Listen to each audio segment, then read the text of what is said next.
ధ్యానమునందు తపస్సునందు చాలా మగ్నుడైపోయి బ్రహ్మమునందు రమిస్తున్నాడని గుర్తేమిటంటే కదలిక లేక కర్ర నిలబడిపోయినట్టు స్థాణువై ఉండిపోతాడు. అలా ఉండిపోతే ముందు తీగలు నమ్ముతాయి, నమ్మి అల్లుకుంటాయి. ఆ తర్వాత ఏమవుతుందంటే మొక్కలు మొలుస్తాయి. ఆ తర్వాత ఏవి నమ్ముతాయంటే ఇది కదలదని పక్షులు నమ్ముతాయి. వచ్చి చెవుల్లో పుల్లలు ఎడతాయి, పుల్లలు పెట్టి గూళ్ళు కడతాయి. కర్ణే యదాహ విరచయంతి ఖగాశ్చ నీడాస్. అందుకే మన వాళ్ళు ఆయన తపస్సు చేశాడు, ఒంటి మీద పుట్టలు పెట్టేశాయి, పుట్టల్లో పావులు చేరిపోయాయి, మొక్కలు మొలిచిపోయాయి, అప్పుడు ఈశ్వరుడు ప్రత్యక్షమయ్యాడు. ఇవన్నీ హఠాత్తుగా ఊడిపోతాయండి. అంటే అంతటి ధ్యానమగ్నుడయ్యాడని గుర్తు.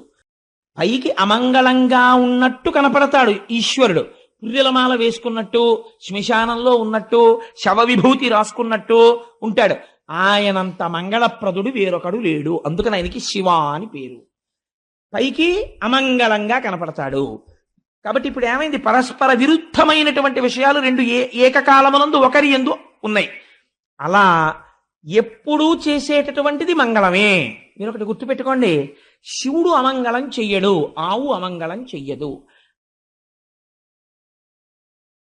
రోజు ప్రసంగాన్ని పూర్తి చేసేటటువంటి సమయానికి పరీక్షిన్ మహారాజు గారు అత్యంత ధర్మబద్ధంగా ఇక పూర్వం పాండవులు ఎలా పరిపాలన చేశారో వారి పరిపాలనని తలంపుకలకు తీసుకొస్తూ కృష్ణ పరమాత్మ యొక్క పాదార విందముల యందు ఎడతెగనటువంటి భక్తితో రాజ్యాన్ని సస్యశ్యామలంగా ఉండేటట్టుగా పరిపాలన చేస్తున్నాడు.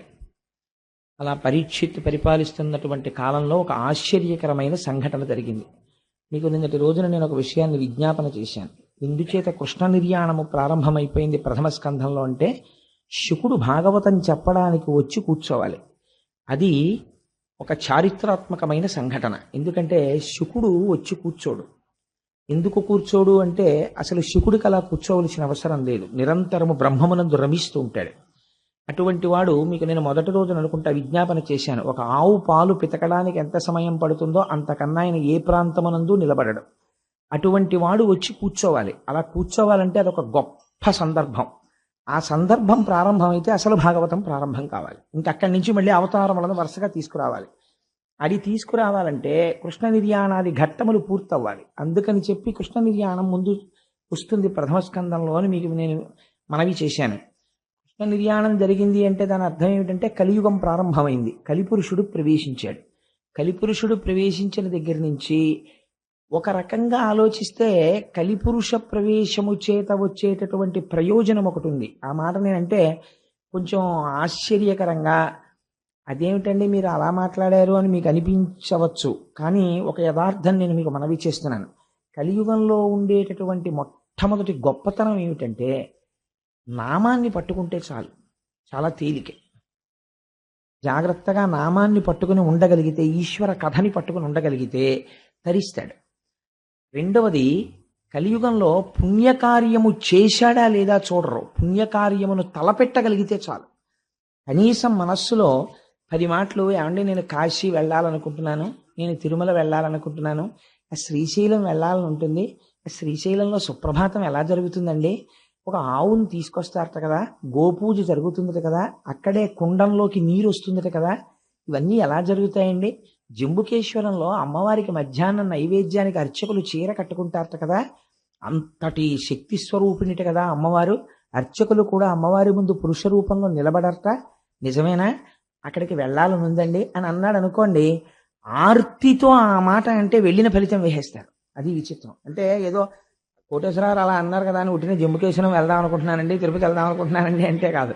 నిజంగా ఇక్కడి నుంచి ఆర్తితో రావాలి. ఆ మాట వస్తే వేస్తారు.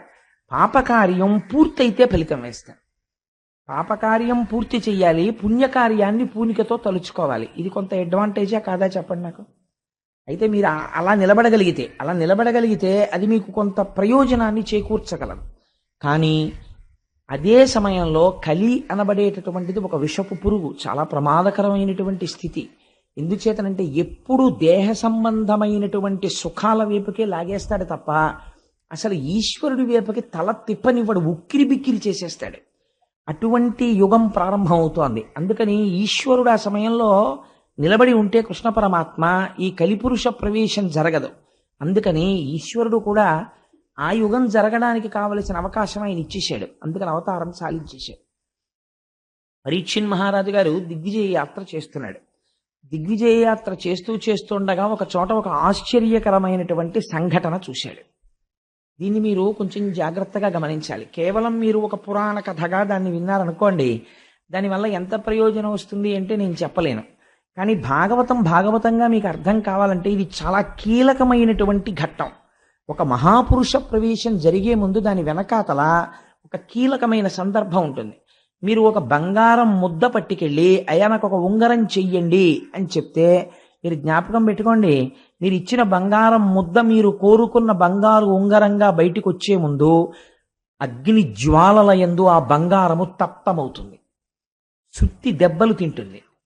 ఇన్ని పడితే అప్పుడు మీరు కోరుకున్న బంగారం ఉంగరం చిన్న పెట్టిలో పెట్టి మీ చేతికిస్తారు. ఉంగరముగా మారే ముందు, ఉంగరముగా వచ్చే ముందు వెనక ఒక గొప్ప విషమమైనటువంటి ఒక స్థితి నడుస్తుంది. ఇప్పుడు శుకుడు వచ్చి కూర్చోవలసినటువంటి సందర్భం వస్తోంది. రావాలంటే దాని వెనకాతల ఏదో ఒక మహత్తరమైన సంఘటన జరుగుతోంది. మీరు ఆ కోణంలో దాన్ని పరిశీలన చెయ్యలేదు అనుకోండి, భాగవతాన్ని వ్యాసుడు అలా ప్రారంభం చేసినటువంటి రహస్యం మీకు అందదు. అది అందిందనుకోండి, అందుకే భాగవతం విన్నంత మాత్రం చేత జీవితం మారిపోతుందంతే. అభయం ఇచ్చేశారు. భాగవతం విన్నాడు, కొన్ని కోట్ల జన్మల తర్వాత వాడు వింటున్నాడు భాగవతం అని చెప్పేశారు. ఇప్పుడు మీరు ఆ కోణంలో మనస్సుని సంసిద్ధం చేసుకుని వినండి. పరీక్షిన్ మహారాజు చూస్తున్నాడు. పరీక్షిన్ మహారాజు చూడడం కాదు, మీరు చూడాలి. ఇప్పుడు అలా ఎలా చూస్తారన్నది చివరికి సమన్వయం చేస్తాను. పరీక్షిన్ మహారాజు దిగ్విజయ యాత్రలో తిరుగుతూ ఒక ప్రదేశమునకు వచ్చారు. వచ్చేసరికి అక్కడ ఒక ఆవు నిలబడి ఉంది, ఒక ఎద్దు నిలబడి ఉంది. ఈ ఆవు పిల్లలు పక్కన లేక, పిల్లలు కనపడక, పిల్లల యొక్క క్షేమవార్త తెలియక ఏడుస్తున్నటువంటి తల్లి ఎలా ఉంటుందో అలా ఉన్నది. ఈ ఉపమానం నేను మీకు చెప్పాను అనుకోండి, వాచికంగా చెప్పినప్పుడు చాలా తేలిగ్గా ఉంటుంది. ఏముందండి అది పెద్ద అని మీరు దాన్ని చాలా తేలిగ్గా తీసేస్తారు. తండ్రికి ఈ ఉపమానం వెయ్యరు, తల్లికి వేస్తారు. ఎందుకనంటే నేను మీకు ఒక ఉదాహరణ చెప్తే మీరు తొందరగా దాన్ని పట్టుకోగలుగుతారు. నేను ఒకప్పుడు సామర్లకోటలో ఉద్యోగం చేస్తుండేవాడిని. అప్పుడు నేను సామర్లకోటలో ఒకరోజు సాయంకాలం బస్ స్టాండ్లో నిలబడి ఉన్నాను, కాకినాడ వచ్చే బస్సు ఎక్కడానికి. నిలబడి ఉండగా ఒక ఆశ్చర్యకరమైన సంఘటన జరిగింది. పల్లెటూరి వాళ్ళు, పాపం తెలియని వాళ్ళు, వాళ్ళందరూ కూడా ఏదో ఇటువైపు పక్కన ఆ పెద్దాపురం దాటిన తర్వాత జగ్గంపేట వెళ్ళవలసినటువంటి బస్సు ఒకటి ఎక్కాలి. ఈ చిన్న పిల్లల్ని పట్టుకుని, ఇద్దరు మగపిల్లల్ని ఈ పల్లెటూరి ఆడవాళ్ళందరూ ఎక్కడంలో ఒక తల్లి కూడా ఒక బస్సు ఎక్కేసింది. ఎక్కేసిన తర్వాత ఆ బస్సు కండక్టర్ గారు అన్నారు, అయ్యో ఇది జగ్గంపేట వెళ్ళదమ్మా ఈ బస్సు, ఇటేదో వడ్లమూరు అటువైపుకు వెళ్ళిపోతుంది, పెద్దాపురం దాటిన తర్వాత ఇది జగ్గంపేట వెళ్ళదన్నాడు. మళ్ళీ అందరూ బిలబిల దిగిపోయారు. బస్సు వెళ్ళిపోయింది. బస్సు వెళ్ళిపోయిన ఒక్క 5 నిమిషాలకి ఈ తల్లితో పక్కనున్నావిడంది, మీ రెండో పిల్లాడేడే అంది. అనగానే అంతేనండి, అప్పటి వరకు చాలా ప్రశాంతంగా ఉంది పరిస్థితి. నీ రెండో పిల్లాడేడి అంది, అంతే మారిపోయింది పరిస్థితి. ఆవిడ ఒక్కసారి చూపులు మారిపోయి ఉద్విగ్నం అయిపోయి అటు ఇటు చూసింది. కొడుకు కనపడలేదు. ఒక 2 నిమిషాలు మాత్రం అడిగింది, కొడుకేడి, మా అబ్బాయిడు అంది. కనపడలేదు. అంతే. బస్సు వెళ్ళిపోయి 10 నిమిషాలు అయిపోయింది. ఈవిడ పరిగెడితే దొరుకుతాడండి? మీరు చెప్తే నమ్ముతారా? ఆవిడికి ఒంటి మీద బట్ట ఉందో లేదో కూడా ఆవిడ చూసుకోలేదు. గుండెలు బాధేసుకుంటూ ఆ పిల్లాడి కోసం ఏడుస్తూ బస్ స్టాండ్లోంచి బయటికి పరిగెత్తి పారిపోతుంది. పారిపోతుంటే చుట్టుపక్కల ఉన్న వాళ్ళందరూ పట్టుకుంటే ఆగదే. నువ్వు ఎక్కడికి పరిగెడతావే? బస్సు వెళ్ళిపోయి 10 నిమిషాలు అయిపోయిందంటే పాపం ఎవరో ఒక మహోపకారులు ఉంటారు, వాళ్ళు చూసి అయ్యో బెంగ పెట్టుకోకండి అమ్మా, మేము తీసుకొస్తాం పిల్లాడిని, ఆ పిల్లాడిని గుర్తుపట్టగలిగిన వాళ్ళని మా బండి మీద ఎక్కమనండి అని చెప్పి 5 నిమిషాల్లో రివ్వును వెళ్ళిపోయి ఆ బస్సు ఆగిన చోటుకి వెళ్ళిపోయి ఆ పిల్లాడిని మళ్ళీ వెతికి పట్టుకుని ఎక్కించుకుని మళ్ళీ తీసుకొచ్చేసారు. తీసుకొచ్చే కానీ తల్లి సహజస్థితికి వచ్చేసింది. వచ్చేస్తే ఏమే తీసుకొస్తారు కదా, అదేంటి ఆ గుండెలు బాధేసుకోవడం ఏమిటి, ఆ నేల మీద పడిపోవడం ఏమిటి, ఆ ఈ తలంతా దెబ్బలు, ఇదంతా నెత్తురు, ఆ కొట్టేసుకుంది, ఆ గుండెలంతా నిప్పి. అప్పుడు తెలుస్తోంది ఆవిడికి బాధ. ఆ కొడుకు కనపడే వరకు అసలు ఆవిడికి అలా దెబ్బలు తగిలాయని, నెత్తురు కారిపోతోందని, భూమికేసి కొట్టేసుకుంటున్నానని తెలియదు. తల్లి ప్రేమ అంటే అలా ఉంటుందండి. అమ్మ అన్న మాట అంత గొప్పది. అందుకే ఇవాళ పేపర్లో చూశాను, నేను చదవడం ఇవాళ టైమే కుదరలేదు. వేటూరి సుందరరామూర్తి గారు ఏడిచాడు మహానుభావుడు, తెలుగు భాషలో అమ్మని దూరం చెయ్యకండి అన్నాడు. అమ్మ అన్న మాటకి అంత గౌరవం ఉంది, అమ్మ అన్న మాట వెనక అంత ప్రేమ ఉంది. మాతృత్వంలో ఉన్నటువంటి ప్రేమ అంతటినీ తీసుకొచ్చి మీరు ఒక ముద్దగా పెడితే, ఆ ముద్దని మీరు చూడాలి అనుకుంటే ఆ ముద్దయే భూమి. భూమి అమ్మ. అందుకే భూమి గురించి ఎక్కడైనా చెప్పవలసి వస్తే పొంగిపోతారు ఋషులు. వాల్మీకి మహర్షి అయితే చితిక్షమా పుష్కర సన్నిభాక్షి అంటారు. అమ్మకుండే గొప్ప లక్షణం ఏమిటో తెలుసా అండి? ఓర్పు. ఎక్కడి నుంచి వస్తుందో తెలియదు. ఆ పిల్ల చివల్ రస్ అంటారు పెళ్లి చూపులకు ముందు. అమ్మో ఫలానా వాళ్ళ అమ్మాయిని చేసుకుంటారండి, అమ్మో ఆ అమ్మాయి ముక్కోపండి బాబు, అన్నింటికీ కోపడుతుంది అంటారు. ఎక్కడికి పోతుందో తెలియదు ఆ కోపం అంతాను. ఒక్క ఇద్దరు పిల్లలు పుట్టేటప్పటికీ ఎంత అల్లరి చేయనివ్వండి, ఎంత ఓర్పు. ఓ 4 ఏళ్ళు పోయిన తర్వాత ఆ పిల్ల ఇంటికి వెడితే ఏమిటి ఆ అమ్మాయికే ఇంత ఓర్పు వచ్చేసింది, అంత ముక్కోపం ఉండేదనిపిస్తుంది. అమ్మకి ఓర్చగలిగినటువంటి గుణం ఉంటుంది. ఇవాళ భూమి దాన్ని కోల్పోయినది కలియుగ ప్రారంభంలో. అందుకని బిడ్డ కనపడని ఆవు ఏడ్చినట్టు ఏడుస్తోంది ఆవిడ. ఇది కలియుగానికి ప్రారంభం. అమ్మ ఏడుపుతో కలియుగం ప్రారంభమైంది. దీన్ని మీరు గుర్తుపట్టాలి. గుర్తుపడితే భాగవతం ఏమిటో మీకు అందుతుంది. ఏడుస్తుంటే పక్కన వచ్చి ఒక ఎద్దు నిలబడి ఉన్నది. ఇప్పుడు ఆ ఎద్దు ఒక కాలుతోనే ఉంది, 4 కాళ్ళు లేవు ఎద్దుకి, ఒక్కటే కాలు. అసలు మీరు ఒక విషయం ఆలోచించండి, ఒక కాలు మీద ఎద్దు నిలబడగలదా? ముందు 2 కాళ్ళు ఉండి వెనక 2 కాళ్ళు లేకపోతేనే ఆ ఎద్దుకి నడక లేదు. అటువంటిది 3 కాళ్ళు లేకుండా మీరు ఎద్దుకి ఎటువైపు కాలు ఒక్కటి ఉంచినా సరే అసలు ఆ ఎద్దు నిలబడి ఉండడాన్ని మీరు చూడగలరా? మీరు చూడలేరు. ఒక కాలుతో ఉన్న ఎద్దు భూమి మీదే డేకుతూ ఉంటుందంతే, నిలబడినట్టు కనపడుతుందంతే. ఇలా నిలబడినట్టు ఉన్నటువంటి ఎద్దు తన 3 కాళ్ళు పోయాయని ఏడవట్లేదు, ఆవు ఏడవడానికి ఆశ్చర్యపోయింది. ఇది మీరు గుర్తుపట్టవలసిన రహస్యం. ఆవు ఎందుకు ఏడుస్తోందని గోమాత వంక తిరిగి అంది. ఎందుకు ఏడుస్తున్నావు మంగళప్రదురాలా అని అడిగింది. మంగళప్రదురాలా అంటే శుభం ఇవ్వడం మాత్రమే తెలుసున్నదానా? యథార్థం అండి. మీరు ఇల్లు కట్టుకోవాలంటే భూమిని గుణపంతో ఆవిడ గుండెల మీద కన్నం పెడతాం. శంకుస్థాపన చేస్తే ఆవిడ ఇల్లు కట్టుకోమంటుంది. మనం అన్నం తినడానికి నాగలి పట్టి అమ్మ గుండెల మీద ఘాట్లు పెడతాం. అమ్మ పంటలు పండి మనకి కడుపు నిండేటట్టుగా అన్నం పెడుతోంది. మీరు ఎంత బాధ పెట్టినా కన్నులంబట నీరు పెట్టుకోవడం ఆవిడికి తెలియదు, మీరు బ్రతకడానికి ఇవ్వడం ఆవిడికి తెలుసు. మీరు ఒక్కటి యథార్థంగా ఆలోచించండి. నేను ఇలా అన్నానని మీరు మరోలా అనుకోవద్దు. సూర్యుడికి నమస్కారం చేసేవాడు ఉంటాడు, శివాలయానికి వెళ్ళేవాడు ఉంటాడు, విష్ణు ఆలయానికి వెళ్ళేవాడు ఉంటాడు, వెంకటేశ్వర స్వామి ఆలయానికి వెళ్ళేవాడు ఉంటాడు, కాశీ వెళ్ళొచ్చి గంగ పూజ చేసేవాడు ఉంటాడు. భూమికి మనస్ఫూర్తిగా నమస్కారం పెట్టి భూమికి పూజ చేసిన వాడిని ఒకటి నాకు చూపించండి. కానీ మనకి సంప్రదాయంలో ఒకటి ఉంది, మీరు ఏదైనా కట్టుకోవాలంటే భూమి పూజ చేస్తారు. భూమి పూజ చేయడమే శంకుస్థాపన.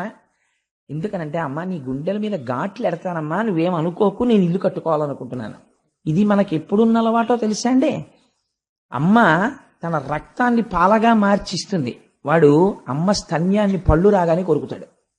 ఆవిడికి ఎంత బాధ కలుగుతుంది. ఆవిడ చటుక్కని బొగ్గ మీద కొట్టి అంతకన్నా గట్టిగా కొడితే వాడికి నొప్పెడుతుందేమోనని ఒక్క నవ్వు నవ్వేస్తుంది. అమ్మ దగ్గర ఔదార్యం లేకపోతే అసలు బిడ్డడు ఎలా బతుకుతాడండి? భూమిని ప్రతిరోజు మన పట్ల అంత కారుణ్యంతో ఉన్న మూర్తిగా మనస్ఫూర్తిగా ఆవిడికి నమస్కరించేవాడు ఎక్కడున్నాడు? తుదన ఇంతమందితో మనం తిరిగి ఇంత డబ్బు సంపాదించి నావారనుకున్నటువంటి ఒక అజ్ఞానంతో వీళ్ళందరికీ పట్టుకొచ్చి అక్కడ పెడితే శరీరం పడిపోయిన తర్వాత 2 రోజులు ఉంచుకోరు. అంతవరకు ఎందుకండి?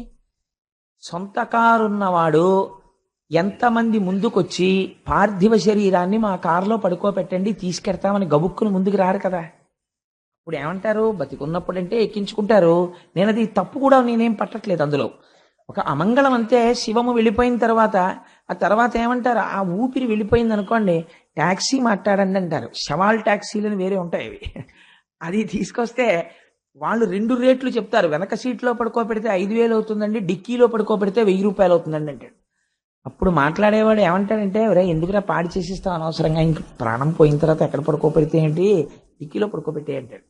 అంటే వాడు 6 అడుగులు పొడుగున్నాడు, చాలా పొడుగు, ఆ మనిషి పట్టడని ఏం చూడరు. వాయువు వెళ్ళిపోయిన తర్వాత కొరియబారిపోయిన శరీరాన్ని విరిచినట్టు విరిచేసి తోసేసి డిక్కి వేసేసి తీసుకుపోతారు. ఎక్కడుందండి మనిషికి విలువ? ఆ శివము వెళ్ళిపోయిన తర్వాత అలాంటి శరీరాన్ని ఎవ్వరూ పుచ్చుకోరు.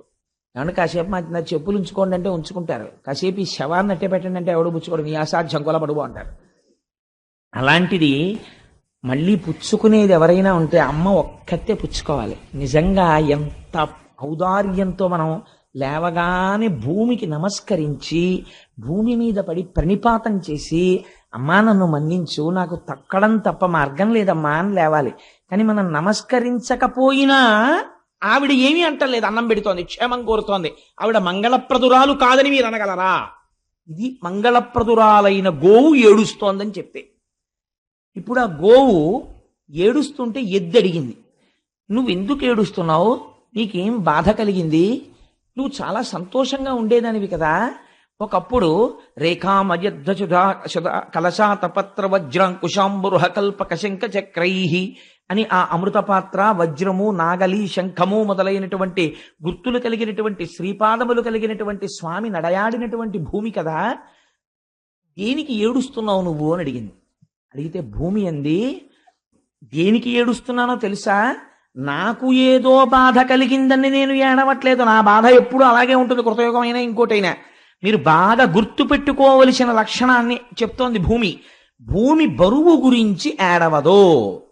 నాకు కొడుకు పుట్టాడనుకోండి, మళ్ళీ ఇంకోటి పుట్టేశాడు రా బాబోయ్ నేను మళ్ళీ వాడిని మొయ్యాలని భూమి ఏమి ఏడవదు. ఒకటి వెళ్ళిపోయాడు అనుకోండి, అమ్మయ్యా కొంత బరువు తగ్గింది బాబోయ్ అని భూమి సంతోషించదు. భూమి ఫిజికల్ వెయిట్ అంటే పైన ఉండేటటువంటి సామాన్యమైన బరువు గురించి భూమి ఎన్నడూ ఏడవదు. పిల్లాడు 2 కంచాల అన్నం తిన్నా అమ్మ బాధపడదు, షేరు పాలు తాగినా అమ్మ బెంగ పెట్టుకోదు, తన అన్నం తినడం మానేసి నేను తినేశాను రా అని కొడుక్కి పెట్టేస్తుంది. అమ్మ ఎప్పుడు బాధపడుతుంది, కొడుకు అబద్ధాలాడి తండ్రికి అపఖ్యాతి తీసుకొస్తే అమ్మ బాధపడుతుంది. ఇప్పుడు బాధపడుతోంది గోవు, దేనికి బాధపడుతోంది, బయట ఉన్న బరువు కేడవట్లేదు. ఇది చెప్తున్నారు కలియుగ ప్రారంభంలో ఎందుకు భూమి ఏడుస్తుందో. అలా ఏడవకుండా చూడవలసిన బాధ్యత నీ మీద ఉన్నది. ఎందుకు ఏడుస్తోంది ఆవు? ఇప్పుడు చెప్తోంది కలి ప్రవేశించాడయా అని. నేను ఏడుస్తున్నానంటావేమిటి? నేను ఎందుకు ఏడుస్తున్నానో కారణం ఏమిటో తెలుసా? నీకు 3 కాళ్ళు లేకపోవడం. నీ 3 కాళ్ళ లేనితనాన్ని చూసి నేను ఏడుస్తున్నానంది. ఇదేమిటి ఈ గమ్మత్తైన మాట ఏమిటి? ఆయనకి 3 కాళ్ళు లేకపోతే ఈవిడ ఏడవడం ఎందుకు అంటే, ఆవిడంది, ఈ లోకంబున పూర్వము 4 పాదముల చేత నీవు నడతువు, నేడా శ్రీలలనేశుడు లేమిని కాలముచే నీకు ఒంటి కాలయ్యకదే. కాలముచే ఎంత గొప్ప మాట వేసేసిందో చూడండి. కలి బలవంతంగా వచ్చాడా? రాలేదు, ఈశ్వరుడు అనుగ్రహించాడు. కలియుగం అంతే, వాడు రావాలి, దారి ఇచ్చాడు.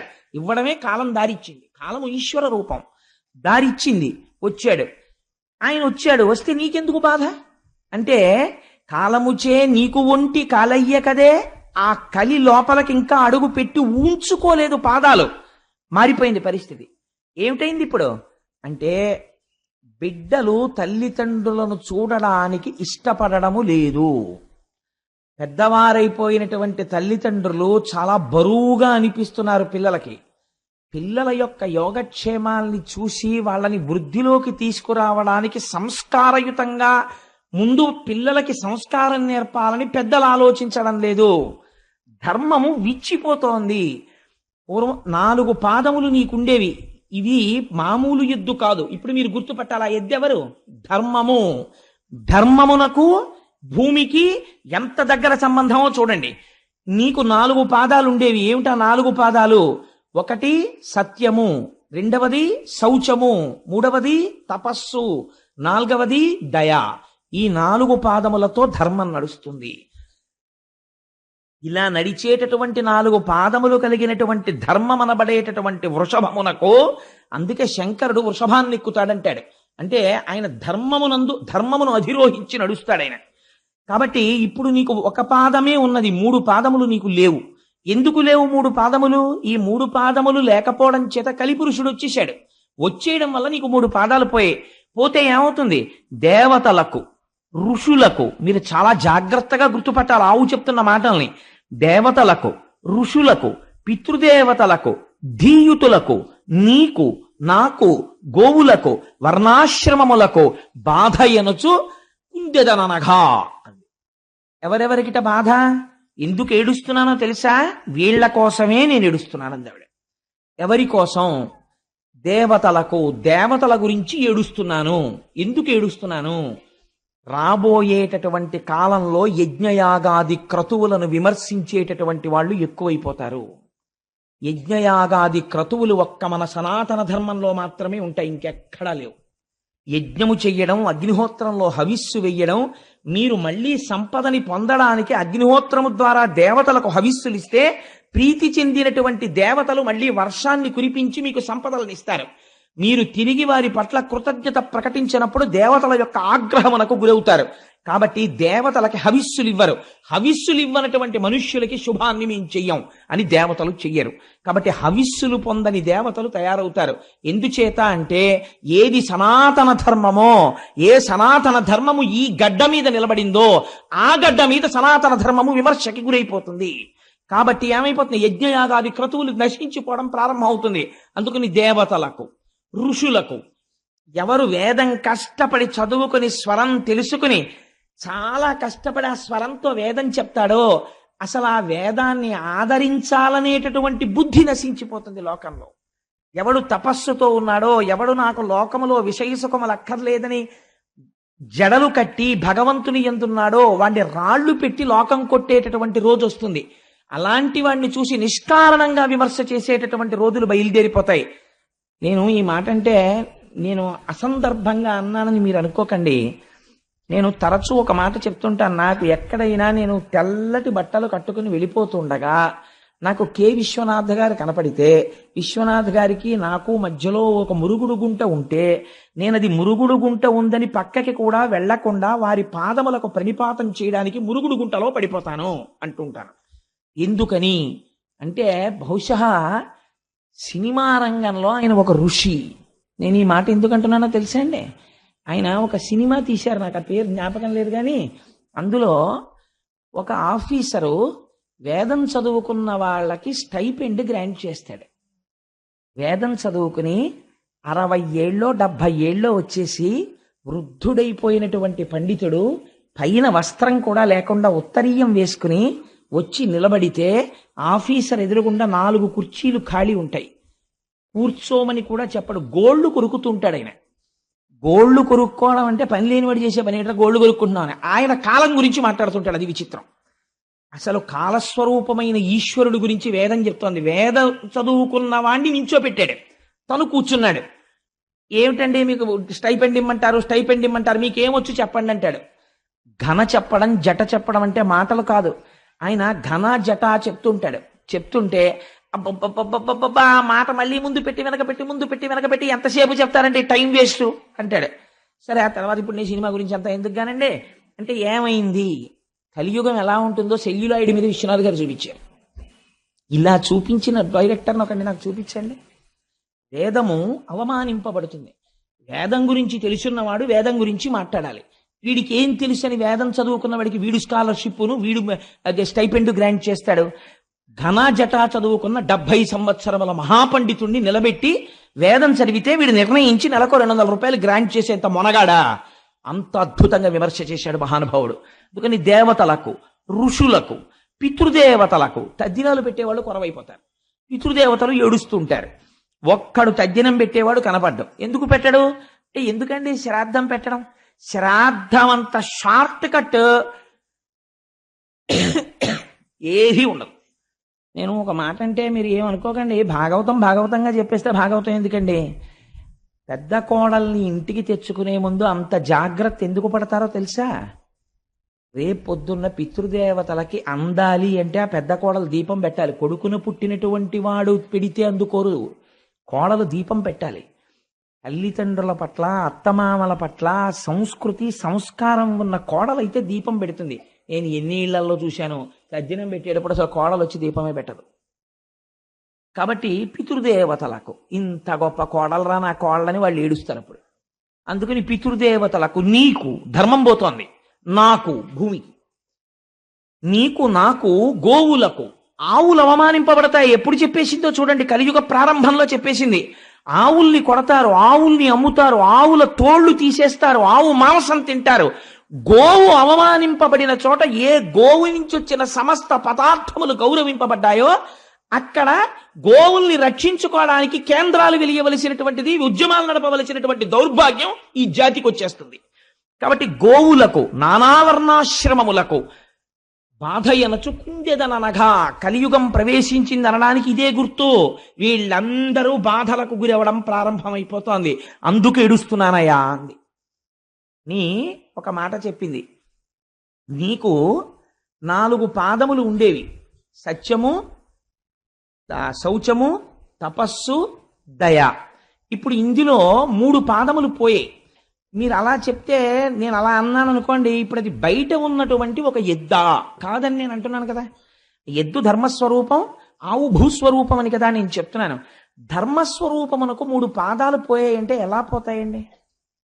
మీరు ధర్మమన్నా ఆచరించాలి, అధర్మమన్నా ఆచరించాలి కదా. మీరు ధర్మంగా ఉండాలి, మీరు ధర్మం చేయలేదు కాబట్టి ఏం చేసినట్టు? అధర్మం చేసినట్టు. కాబట్టి ఈ 3 పాదాల స్థానాల్లో మరి అధర్మమైనటువంటి 3 ఏముంటాయి? అవేవో తిరుగుతున్నాయి అన్నమాట బయట. ఈ 3 ఇక్కడ లేవు అంటే 3 తిరగకూడనివేవో తిరుగుతున్నాయి. అవి ఇక్కడ ధర్మానికి ఉండవు పాదాలుగా, అధర్మానికి ఉంటాయి. దాని గురించి చెప్పక్కర్లేదు. కానీ ఆ 3 ఏమిటై ఉంటాయి? ఆ 3 తిరగబట్టి ఈ 3 తెగిపోయాయి. ఏ 3 తిరుగుతున్నట్టు అంటే సత్యం అనేటటువంటి పాదము తెగదు. జ్ఞాపకం పెట్టుకోండి. ఎందుకని? ఇన్ని అధర్మాలు చేసినా దేవుడి గురించి తెట్టేటటువంటి వాడికి కూడా లోపల దేవుడు ఉన్నాడు కాబట్టి తిరుగుతున్నాడు. వాడు తిన్నది జీర్ణం చేయడం మానేశాడు అనుకోండి, చచ్చి ఊరుకుంటాడు. వాడు ఏం తిడతాడు వాడు?